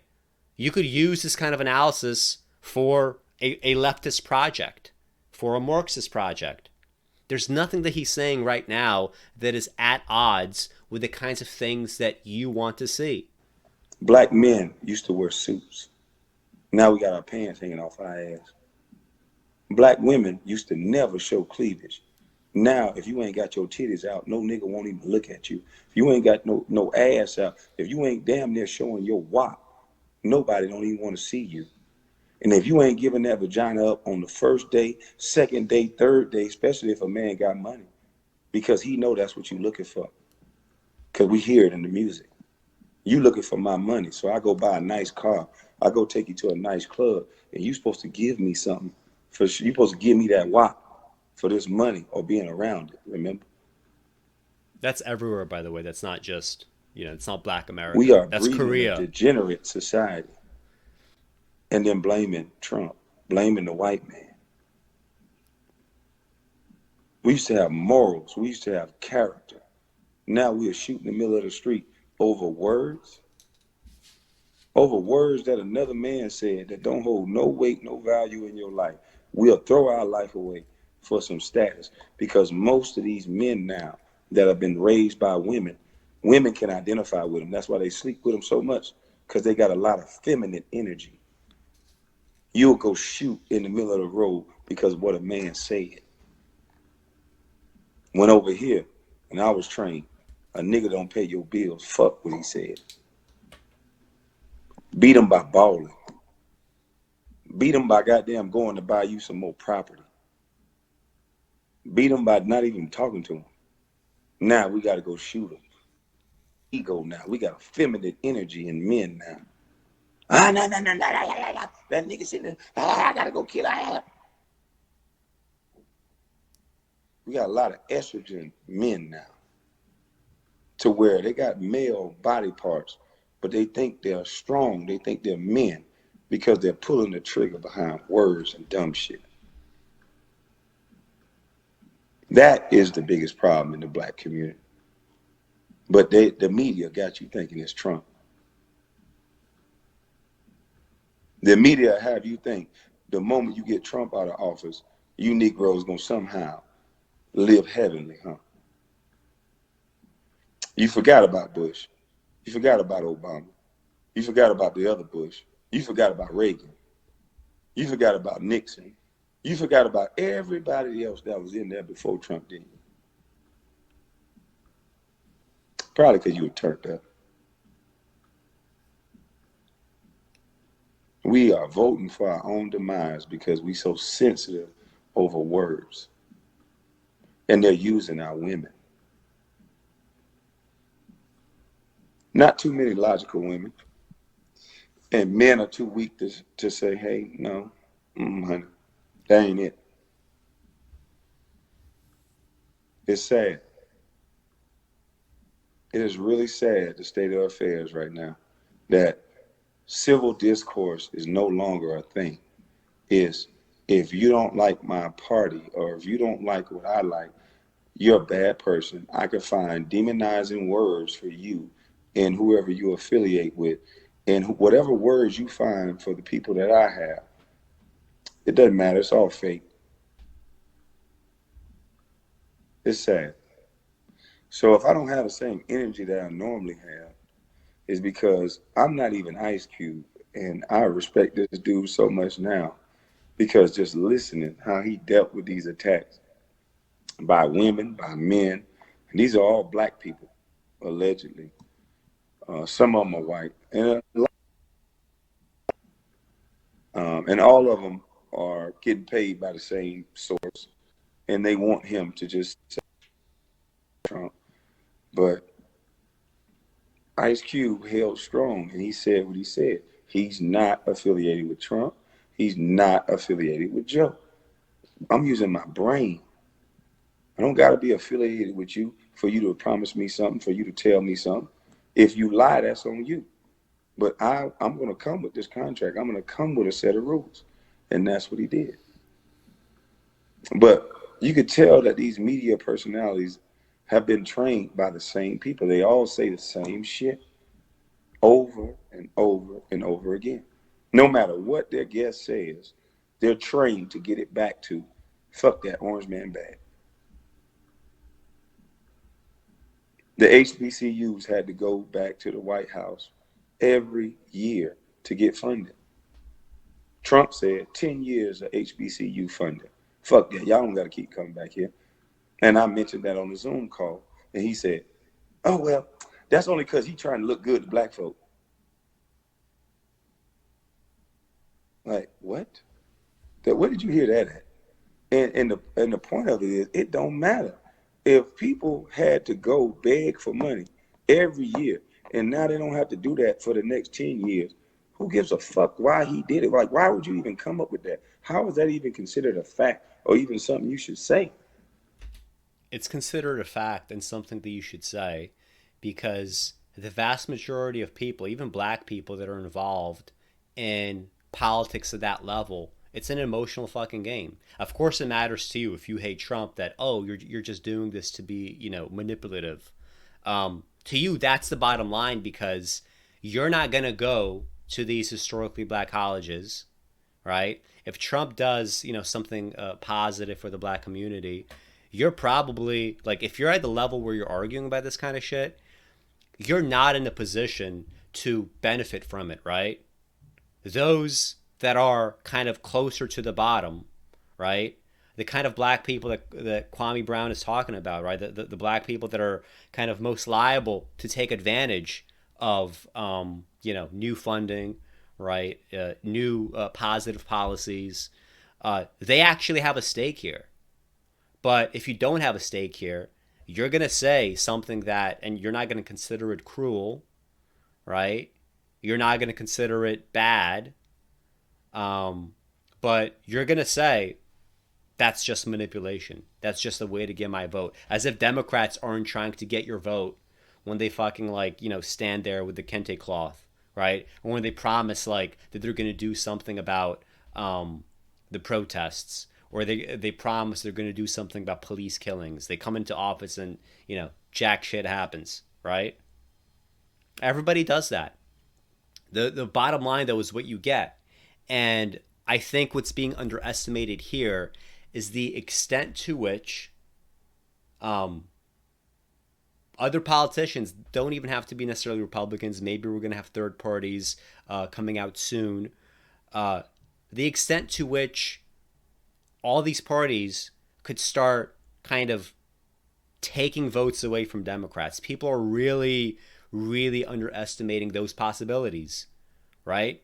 Did Trump's policies on historically black colleges and universities, did that in some way sway black voters to vote for Trump? The answer, of course, is we can't test that out, in some sort of double-blind gold standard manner, but we know that something must have happened during these 4 years, because although he had a historically higher than average share of the black vote in 2016 compared to other Republicans in the past, he had an even higher share of the black vote in 2020, after George Floyd, after the media was going on saying that he was just, in a completely historically unprecedented way, this new racist, right? Different from all else. Not that I don't believe that Trump is racist. Of course he is. And was. Right? But there was no historical aberration there. And clearly, black people didn't fall for the media narrative, or else he wouldn't have picked up as many black votes as he did. Little by little, right? We have that drip, drip, drip coming in the other direction now. Every year they were trying to accomplish a goal, which is get funding, get money. He made it to where they can get the funding and get the money. So he didn't do it to make himself feel good. He did it because now they don't have to keep coming back to get the same goal that they were getting anyway, but just having to beg for it. He's not going to be your president for the next 10 years. So he set it up to where it's there even after he's gone. He could be out there in a few months. They still going to get the funding. So none of it makes any sense. And by the way, all of Biden's plans are more or less temporary, right? Like, think about that. There's no long-term vision here. And Kwame's asking, why don't we have any long-term vision? And then when we do get something long-term, you're going to bitch about it. Why? For what? It's like, because you've been brainwashed and trained not to like someone, it don't matter what he does. It really don't. That motherfucker can find a cure to cancer. He can find the cure to HIV. And they'll say, oh, no, if the pharmaceutical companies charge you $30 for it, you'll say Trump trying to get rich off of it. It's always something. Instead of you unlocking the stupidity of being tied to a party in a so-called racist country, if this is a racist country, then this narrative that they're pushing you, that all Republicans are racist, then just from the yin and the yang perspective, then that means some Democrats are racist as well. So you cannot be locked into a party. You have no reason to be. You can't show me a track record where we just jumped so far with the Democrats or the Republicans. So you must do deals. You must get the best deal. Not just motherfucking vote for your mama. Not just vote for your pastor. Not just vote because you like somebody. That's right, Richard. Goal met. HBCUs needed money. Under every president, including Obama, a black man, he got 2 terms. He could have did the same exact thing, but because he's black, we want to keep giving fucking excuses for him. His black ass was supposed to look out for every black agenda. HBCUs, NAACP, anything that got a black on it. You in there now, motherfucker. Black everything. Oh, they wouldn't let him do nothing. They ain't stopping from passing none of the rules for all the people he wanted to pass the rules to. Isn't that fucking true? How is Kwame not a fucking political pundit, and yet he's seeing things that all these pundits, well, I don't want to say don't see. You know what? Like, isn't that kind of telling that the pundits that are pushed on you as these are the professionals, these are the guys that know what they're talking about, these are the experts, right? And yet the experts aren't telling you shit. They're telling you lies. Maybe that's why they're considered the experts. Maybe that's why they're pushed as the professionals that you're supposed to turn to. I want to hear that shit. Point blank, period. We got to stop this bullshit of that race is the reason why you're doing the vote for where you vote. Because race and voting for race ain't got your ass nothing. Your great grandma ain't got shit back then. No offense. But I'm tired of us complaining, crying and whining, but doing the same fucking thing.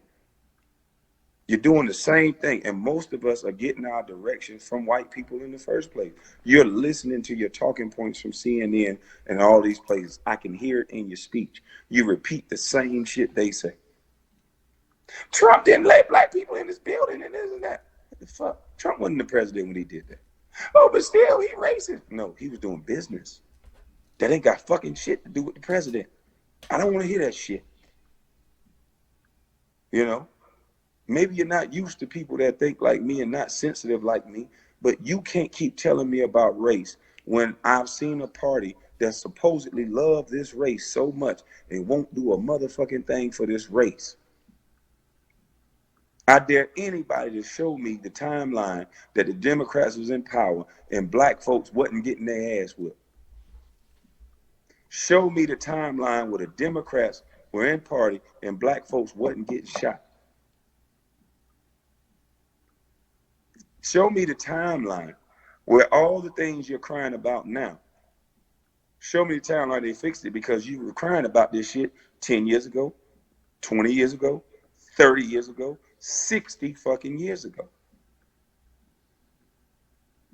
And now we finally got a person that's trying to rectify things through the smart way, which is giving you access to income and giving you access to a better education.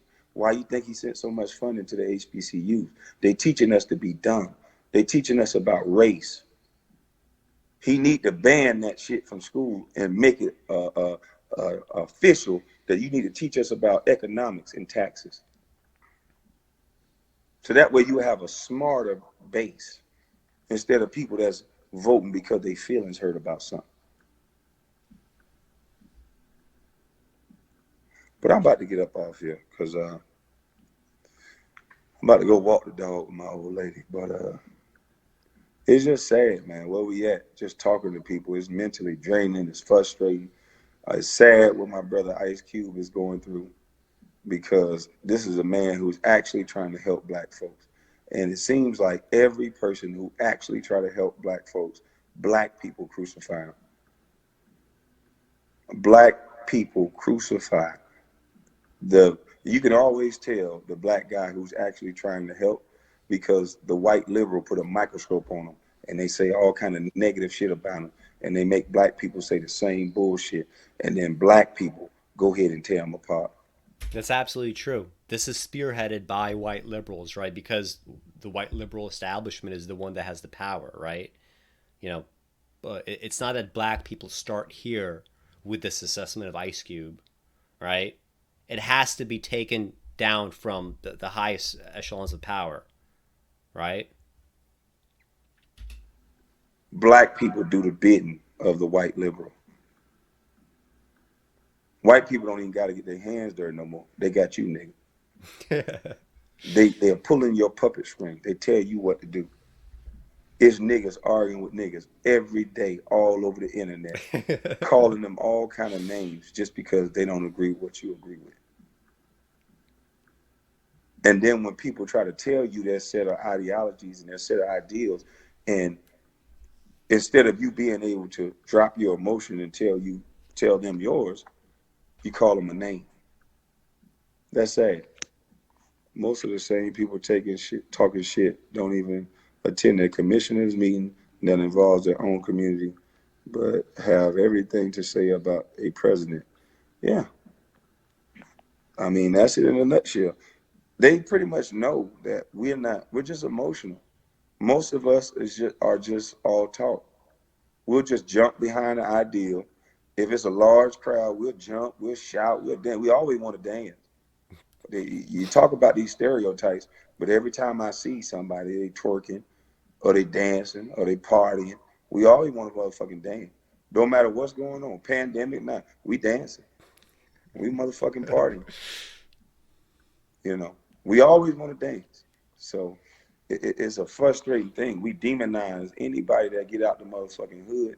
If you black and you make it out the hood, you're undeserving of it in our community. If you black and you get a nice house, and you ain't real no more. If you black and you can speak proper English, you acting like a white boy. We love white people so much that we'll demonize any black man that look like he's successful as a white man. And the reason why white people don't get that flack is because they think white people deserve what they get. But a nigga, we don't deserve that. Unless we giving all our money to the hood, unless we giving away all our money to a real nigga, we should be taken out. No matter who the president is, they would always have enemies and people that hate them. Exactly. First Amendment is based on emotions today. I don't know what it's based on. It's based. It ain't no such thing as First Amendment no more. You don't have the First Amendment right to say anything because you will be fired from your job. You will be fired. You don't have a right to say a motherfucking thing. You get on the internet and say the wrong thing to the wrong people, kiss your job, kiss your family, everything good night. Because as you know it, life as you know it will change. And that's what I'm fighting against. I'm fighting against people that I see that keep moving the goalposts. I don't like that. That look like a bully to me. And I don't like bullies.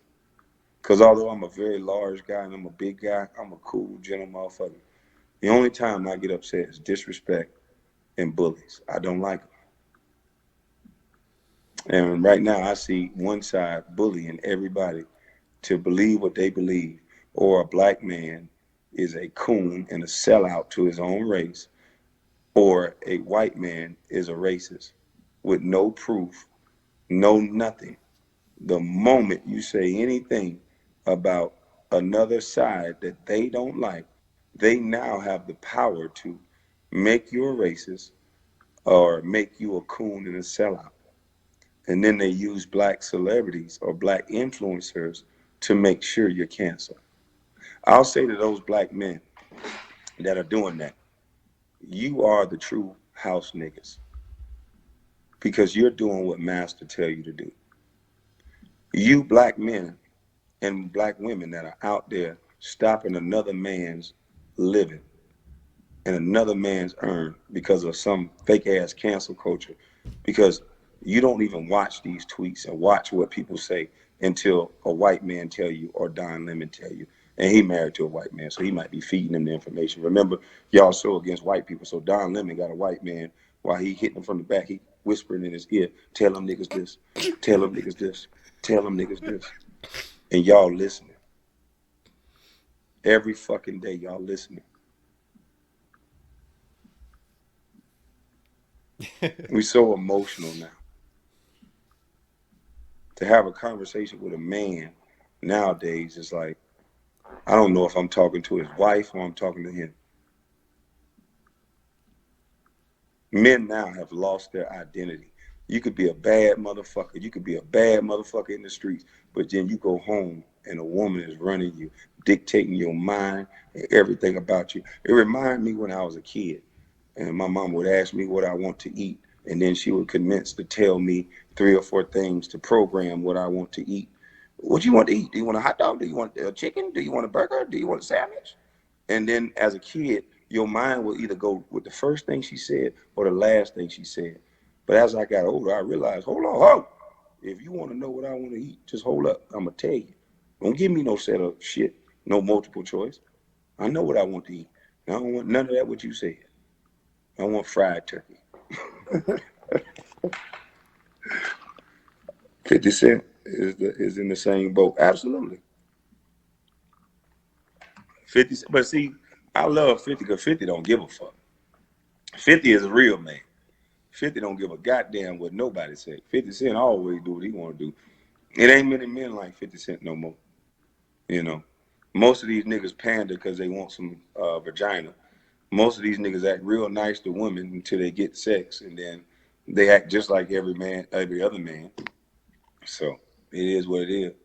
Candace Owens already broke it down about what's going to happen. Oh yeah, they actually think they got everybody so hateful that everybody's mad at the rich, everybody's mad at white people, and everybody's mad at other black people that see the truth. So it's all hate. This is a battle between good versus evil. This is a spiritual battle. You don't have a right to, you don't hold any authority over nobody else. You don't get mad at somebody else for what they choose to do. You listen to what they're saying. If they make sense, cool. If not, like now, I've been getting off the airwaves with people with all that emotional shit and telling me about race. I don't want to hear that shit. But because race is not our biggest problem. Our biggest problem is us. Our biggest problem is the way we look at another black man. So I don't want to hear all that.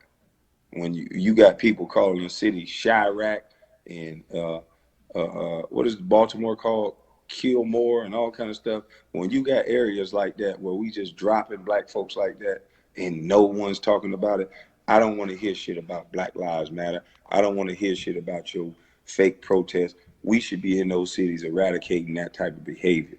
We're not making policies to do that. We should be, anytime you fire off a goddamn gun, without it protecting your family, without it protecting your house, you should get a life sentence. That'll stop all that. I'm outside. I'm goddamn. I'm a real nigga. That'll stop black men from wanting to be real and white people from wanting to be real. The moment you shoot that goddamn gun in a robbery or anything of that nature, you should get a life fucking sentence. It more or less winds down from here, but just to like comment on the rest of this. So when he says like it's going to stop white people from trying to be real, right? By that he means like firing off guns. The reality is like, so these are like some of the challenges that I would put forward to Kwame. My belief there about that last comment, right? It's going to prevent white people from trying to act real, right? If you just imprison them for this kind of behavior. My answer to that is it honestly won't, because in the white world, this is not how crime plays out, right? In the black world, the crimes that are available to black people in black neighborhoods, I mean, what are they? They're, you could sell drugs, you could mug people, you have like, perhaps like kidnappings or whatever, prostitution. Those are the crimes available to black people. So if you're the type of person that wants to get ahead by crime, like if temperamentally, psychologically, you're built in a way where you're willing to do crimes to get ahead, you're simply going to go with the crimes available to you, right? This is, I said earlier, crime is character driven, not merely poverty driven. This is really what I mean, right? It's not that crimes don't change or don't intensify with things like poverty. Of course they do. But if you're the type of person that does not want to do crime, right? If you're not temperamentally built for that, you won't do it. In the white world, the crimes that are available to you, it's not shooting guns. Like, we don't have to like talk about, I know that like, gun control and whatnot, like it's always like in the news, but those are generally not, that's not a white problem, right? The crimes that white people do, and like like Kwame has been more positive on Trump than I ever would be in this video. But the crimes that are available to white people, like I said earlier, is, for example, you could become president, right? Most of the presidents we've had are white. You could become president, and you could invade a country, right? Fuck like, killing 10,000 black people a year, which is more or less what happens, with gun crime in the United States. You're going to invade a country and you're going to kill 500,000 people. Or you're going to become president and you're going to say coronavirus isn't real. You're going to kill 500,000 Americans. You're going to make deals with pharmaceutical companies so that they donate to your campaign, so that other groups donate to your campaign. And when it comes time to pass legislation to get everybody universal health care, you're not going to fucking do it, right? Because you have someone else to look out for, right? And that's not the interest of the American people. It's going to be the interest of whatever corporation got you in power. Those are the crimes available to you as a white person. You become a CEO somewhere and you want to cut corners, and what do? Instead of getting rid of mercury or some other pollutant in a safe and legal manner, you're going to dump that shit in the ocean. Someone's going to find out. Okay, they're going to force you to pay a fucking fine. If you're black and you mug someone, you can't pay a fucking fine and get off of that. Let's say that you're starving. or your family's starving, or just something just dramatic happen and you go, like, I don't know, you do some sort of armed robbery. You can't pay a fine to get off of that. But if you dump pollutants into a river, and that ends up by some sort of complicated process killing 5,000 people over the course of 20 years, you're going to pay a fine, and they're going to pretend like that never happened. And in fact, for most of the things that I discussed, like pretending coronavirus isn't real or invading Iraq, those are not even defined as crimes. Right? So that would be another challenge that I would put to Kwame. Think about the fact that the crimes that are available to different people in different parts of America, some of them are not even defined as crimes. Imagine if you define something like Iraq as a crime. The stakes are way too high because now every president is going to be fearful. Oh, fuck, like, if I take the wrong military action, right? Or if I try to enrich the wrong corporation here, they're going to come after me. They're going to fucking, electrocute me. They're going to treat me like a black man that murdered someone. And we don't want that happening to me, right? I'm the president.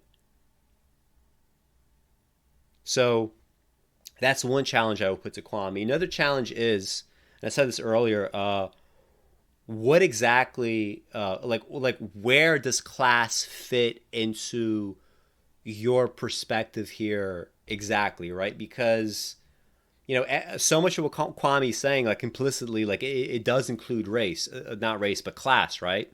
When he says things like, like stop worrying about what people say, stop worrying about race, worry about your money. Well, that sounds a lot to me like, well, we got to worry about unionization, right? We got to make sure that we have wages. We have to make sure that we have some sort of minimum wage hike. We need some sort of federal job guarantee. That's money. Universal health coverage, that's money. Talk about like keeping families together, family structures. Kwame says that he couldn't like go to the dentist until he was 18. I remember when I was a kid, when I was like really young, and I had these like weird things going on with me, like maybe it was like due to Chernobyl radiation, maybe it was something else, I don't know.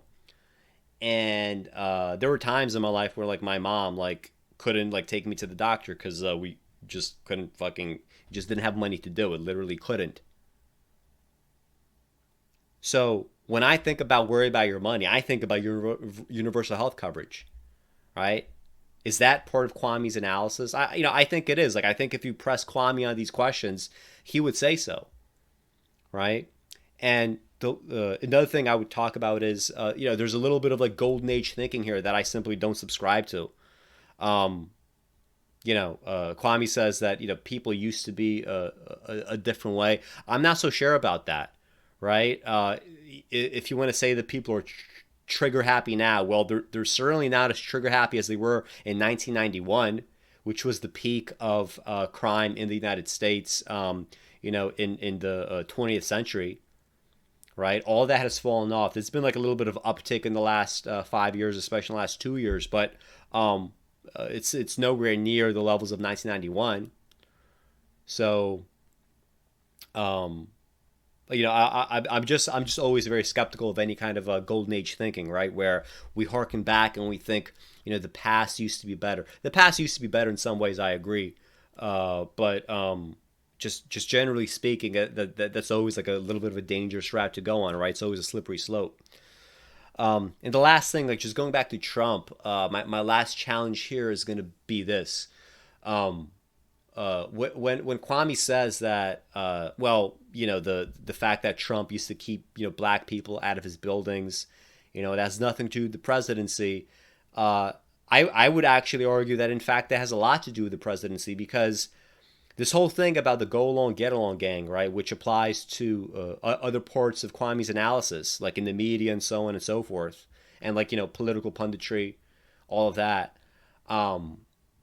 The reason why it applies in all those other places, and especially to like stuff like political punditry, is it applies especially to people that are in power, right? They are the ultimate go along, get along gang. Like, politically speaking, Biden got $1.5 billion, right, in political donations, legalized bribes, and he won the presidency. Trump got $800 million. Trump is beholden to special interests, just like Biden is right now, just like every president is. You want to know why Obama didn't do shit for the black community? Well, it's because you would have to raise a lot of taxes, won't you, to be able to put forward the kind of programs that Kwame's talking about. And for you to raise taxes, it means that you're going to have to forego corporate donations, because no corporation is going to be donating to you if you're promising to increase income taxes, if you're promising to increase corporate taxes. Biden promised to increase corporate taxes, and he completely backed out on that because he wants those donations again come 2024. That's the ultimate go along, get along gang to me. It's not just Charlemagne. It's not just people in media. It's not just punditry. The reason why we have those things is because we have a superstructure in place that's top down, delivering miniature versions of these go along, get along gangs. Miniature versions, but the ultimate one is always on top. Right? So when Trump, as a businessman, gets sued for trying to keep black people out of his building, why is that just business? Well, it's just business from his perspective because Trump sees black people trying to move into his buildings in like the 80s or whatever it was, in the 70s. And he knows white people don't want desegregation. They might talk about it. They might pay lip service to it, but they don't want to live around black people. So if my building is suddenly infested with black people, the white people are going to move out. Property values are going to go down. Right? Because the ultimate cash cow, it's white people, right? They're the ones, white people, Asian people, right? They have the most money in this country. So if that's your mentality and this is your style of thinking as a businessman, and to get to office in 2016, you have to take hundreds of millions in donations from corporations that behave in the same way that you did, right? When you were a businessman trying to extract as much value as possible out of your buildings.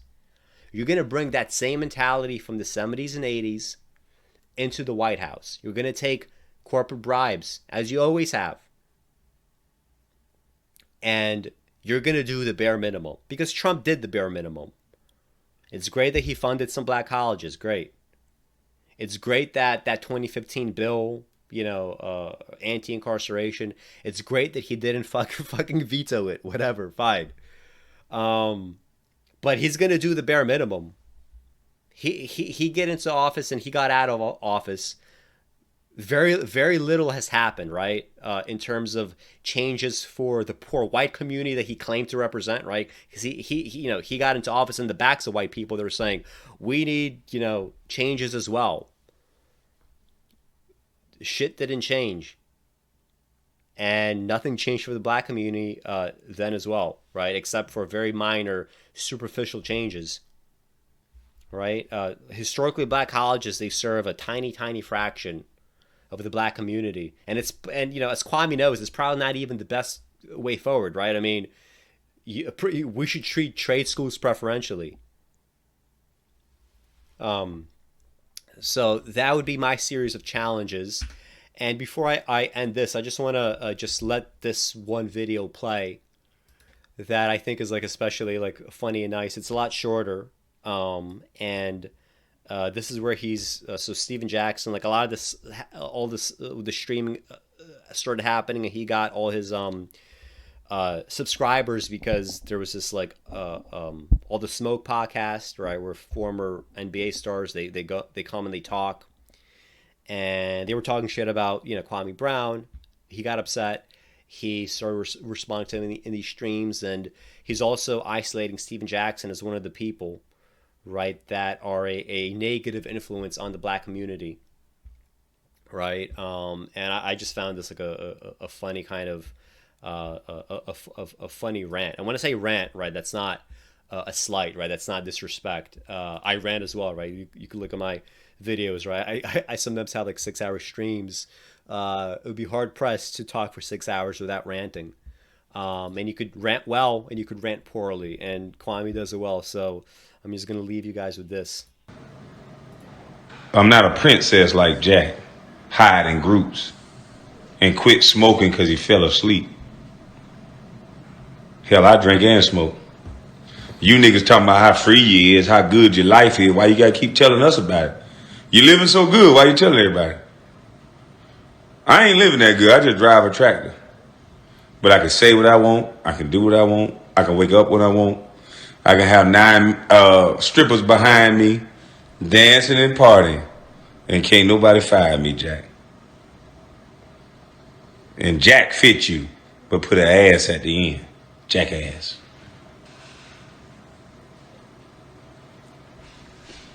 All that vain shit you talk. All these inspirational messages. All the groups you hide in. But nigga, the groups and the inspirational messages don't hide what you said out of your motherfucking mouth. If you gonna talk like that to a man that made it to the 1%, what do you think about the average man, sir? Not to say I'm above average, but when you talk about hitting mile markers, when you talk about hitting mile markers in life, Jack, you wasn't even qualified to go to college. You had to go to a prep school, ain't it? You were a little dumb, wasn't you?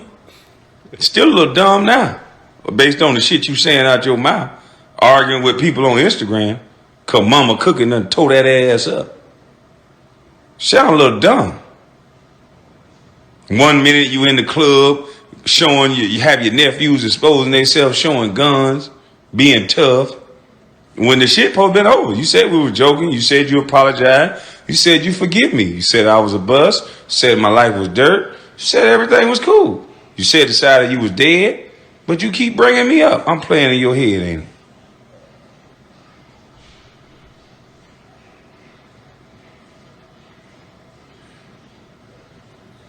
You niggas been talking that vain shit for your white daddy long enough. You see, Mama's Cooking got Mahmoud on there, didn't it? A real Muslim brother. A real man that moved with honor and respect that everybody like. A motherfucker that ain't playing tough like CB4 hiding in groups. A motherfucker that ain't got to say he Muslim every time. Every other word he open his mouth. The Muslim, the Muslim, and the Quran, and the Muslim. Nigga, that's all you gonna hide up under? Nigga, stand up under the words you say as a man. What do you say, motherfucker? Everything ain't about your religion. What do you say out your mouth? And what you say, nigga, is some bullshit.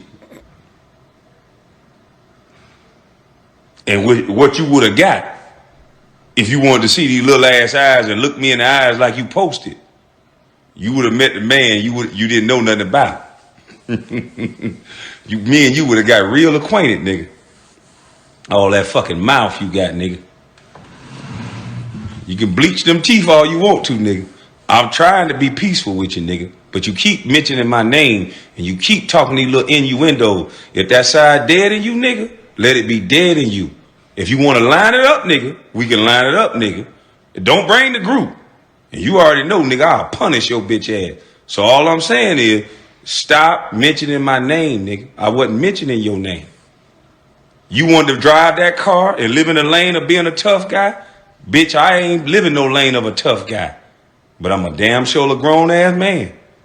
And I'll show you everything you thought about me, buddy. You were absolutely wrong. So all I'm saying is, you said it was done. You said it was over. Can you leave me alone and leave me out your Instagram spats? Can you leave me out your trying to cover up your CB4 ass behavior? Leave me out of that. I don't want nothing to do with that. You don't have to continue the smear campaign to try to make your life seem so great and my life seem so low. Bitch ass nigga, I told you. Never mind. Let me shut up. Everybody got assumptions. And I'm not here for that. All I'm saying is I got a bigger purpose than what you got going on. I got a bigger purpose than what you got going on, sir. You talking some vain, arrogant, stand on men's shoulders type of shit. I'm not talking about shit like that. You go on and do what you gonna do. Argue with whoever you gonna argue with. I'm done with it. I'm not trying to play in traffic. I'm not trying to do none of that. You already said what you said. I said what I said. Leave it alone. You sound dumb as fuck on IG saying the shit you saying. Oh, who would want to be with a guy who never won? who never did this, who never did that. That's stupid as fuck when the people who paid us never played basketball. The people who paid you all the money you got and the people who paying you now ain't good at a game and they never won a championship. A lot of coaches in the NBA ain't good at the game or wasn't good at the game and they never won a championship playing, but they're Hall of Famer coaches, sir. See, I see why you wasn't qualified for college. You keep thinking they paying you for your talent. You proving why they paying you, boy.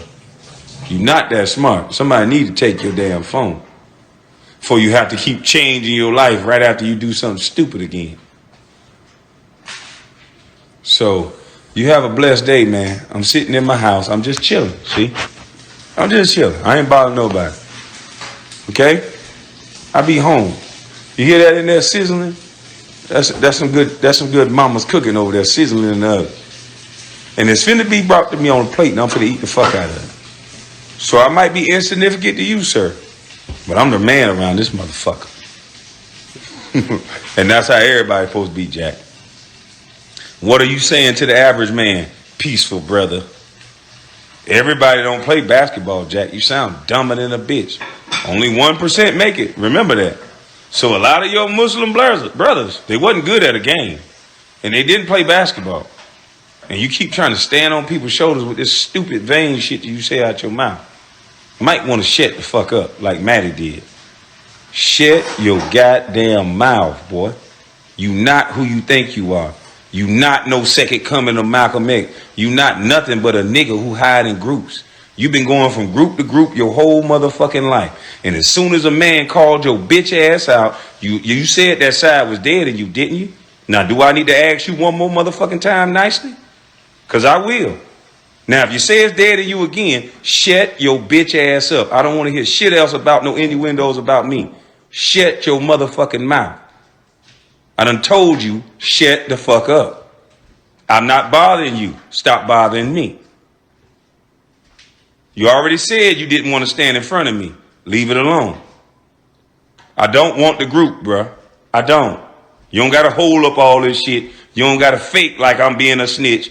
Nigga, you had that pussy ass nigga Charlemagne the God go on national TV or whatever that was, Breakfast Club, and say my whole family was killers. You think I'm dumb, nigga?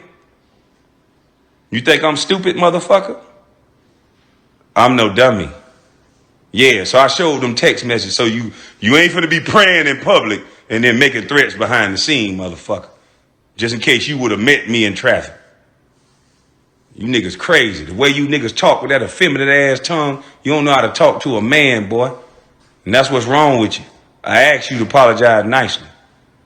And that don't make you no punk. I apologize all the time, nigga. I don't make you no a punk to apologize. Now you a punk because the way you acting right now. You can't let go. The real ones see you, nigga. You can't let go. Shit don't make no goddamn sense.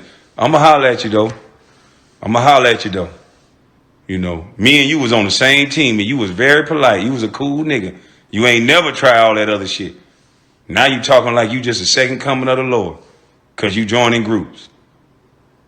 You talking to people that support you like you just standing on their shoulders.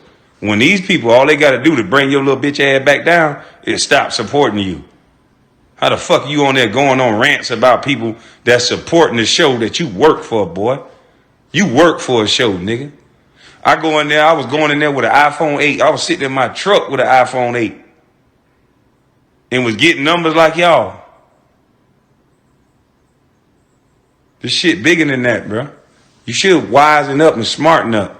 Because how you used to talk, Jack, how you used to talk before LeBron got your ass fired, allegedly, how you used to talk, you was a man. You done changed up now. Oh no, LeBron ain't got no help. He ain't got nobody around him. He ain't got no help. Nigga, Marco Foles, whatever the name is. Sorry about that, brother. When he was with the Clippers, this motherfucker was a man child. And he go to the Lakers, he can't get in the game? And you gonna say he ain't got no help? Nigga, you need to stop. They pay you niggas to say what the fuck you niggas say. That's why you can't say what you really want to say to me. Because you get paid by somebody, boy. That wouldn't look good. I can say what the fuck I want to say to you, boy. Say something back, tough boy.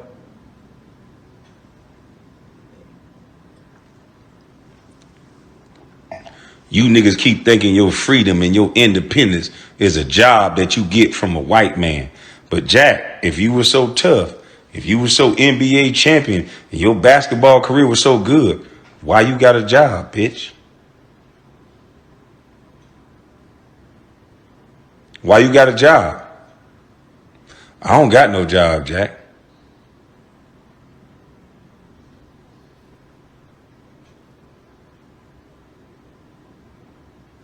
No, okay.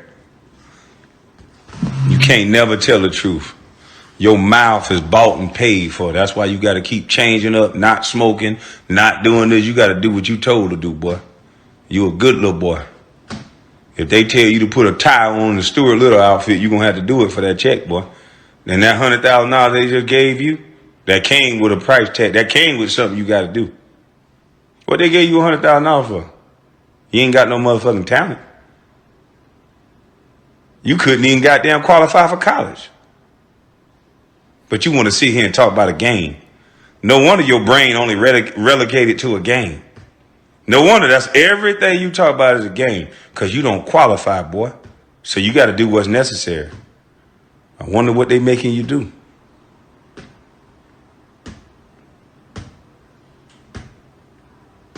My whole life I've been qualified, Jack. And you might not can't see what happened to me 20 years ago. But bitch, you gonna see now. So I'm asking you to stay out the way. Please stay out the way, Jack. Everything you think you know, you don't know, Jack. Please stay out of my way. I'm doing something that's bigger than you. And I'm doing something that's bigger than me. Why you think all your go along, get along gang buddies got their panties in a bunch?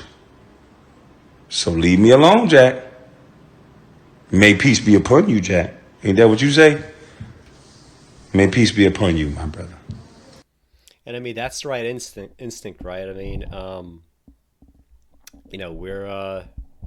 we should always be concerned with doing something that's not just bigger than someone else, right? But also bigger than the self, right? We always want to expand. And Kwame is very, you can't just pin him down to some kind of ideology. You definitely can't pin him down for some sort of political party. He's talking a bit more positively about Trump than I would like, but all that is bullshit. It doesn't really matter. And I'm just going to leave things with this quote, right? This is the way that I end that essay on my site. I'm going to put a link to it in the notes for this video, right? If you scroll on the bottom. And I just think it's important to understand that when you have people like Kwame, getting now like 500,000 subscribers or soon about to hit that amount, this is going to be, I don't want to say like this is like the future of Black America, but it's going to be one of the futures. There's definitely some sort of undercurrent in the Black community that is just dying to get out, right? It's been bottled up.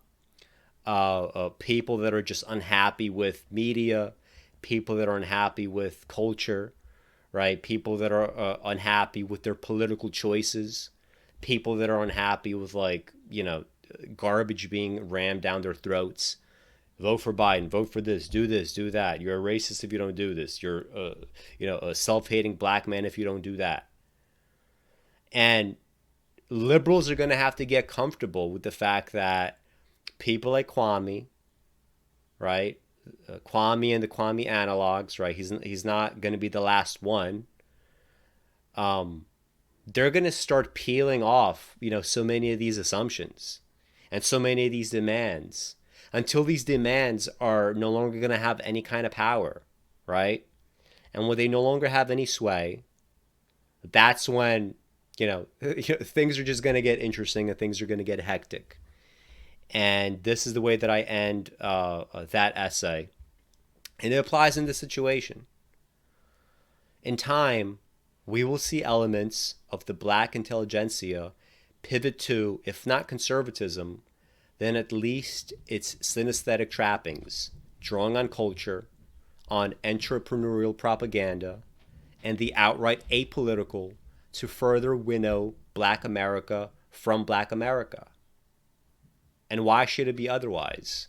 For this has already happened to white America, which only has race consciousness in its most inoperative form, fighting as it now does only the unwinnable wars, just as Black America eventually will too. And the Democratic Party is here to encourage this, ever changing its own habitat, if only because it is incapable of changing its habits. So again, guys, you better get comfortable. I'm about to go take a nice long walk, about an hour and a half walk, to pick up some Thai food, right? I feel like I have to earn it, right? You gotta earn what you eat. You don't just stuff your body full of whatever without paying a price. So you could pay that price delicately, as I'm about to. I'm going to have some videos up next week, new stuff. There's going to be a kind of flood of artifacts over the next month or so. We're going to have about maybe about 4 or so over the next 4 to 5 weeks. So looking forward to that. I have a thing coming up with Ethan Pinch. We're going to discuss aesthetics. It's just going to be me and him. I keep talking about the thing with Keith Jackowicz. We're going to be talking about the Edward P. Jones Lost in the City. I wasn't lying. It is right here. Right here. I did finish reading it. I took the notes. I guess whenever both of us are ready, we're going to put that up and have that conversation, because we didn't have it yet. I still have the thing coming up with Joel Parrish, Kurt Vonnegut's Breakfast of Champions. Didn't finish reading that, actually. It's upstairs in my bedroom. I'm going to finish it over the weekend. And then I have with Dan, we're going to talk about his old book, Show and Tell, right? It's like a nonfiction set of essays, right? It's about race from the perspective of white people, right? Dan has some very interesting perspectives growing up in Queens. It's a very different world in New York City now than it was 30 years ago, 40 years ago, 50 years ago. So we're going to talk about race from a white perspective, and we're going to talk about what is this interplay, right? Like what do white people have to do with racism now? What do they have to do with it going forward? What is their role here? So just a ton of stuff coming up. I'm actually going to do a bunch of Russian poetry that I'm going to do videos on. I'm going to translate it. I'm going to talk about why I'm translating things the way that I am. It's going to be Mandelstam. It's going to be Tsvetaeva. I have some other stuff that I'm looking into doing, and putting those up also in the next couple of weeks. Maybe something else too. We'll see. Anyway, guys, thank you for watching. If you're not subscribed, please consider subscribing. If you haven't hit like, please do that now. And I will be seeing you quite soon.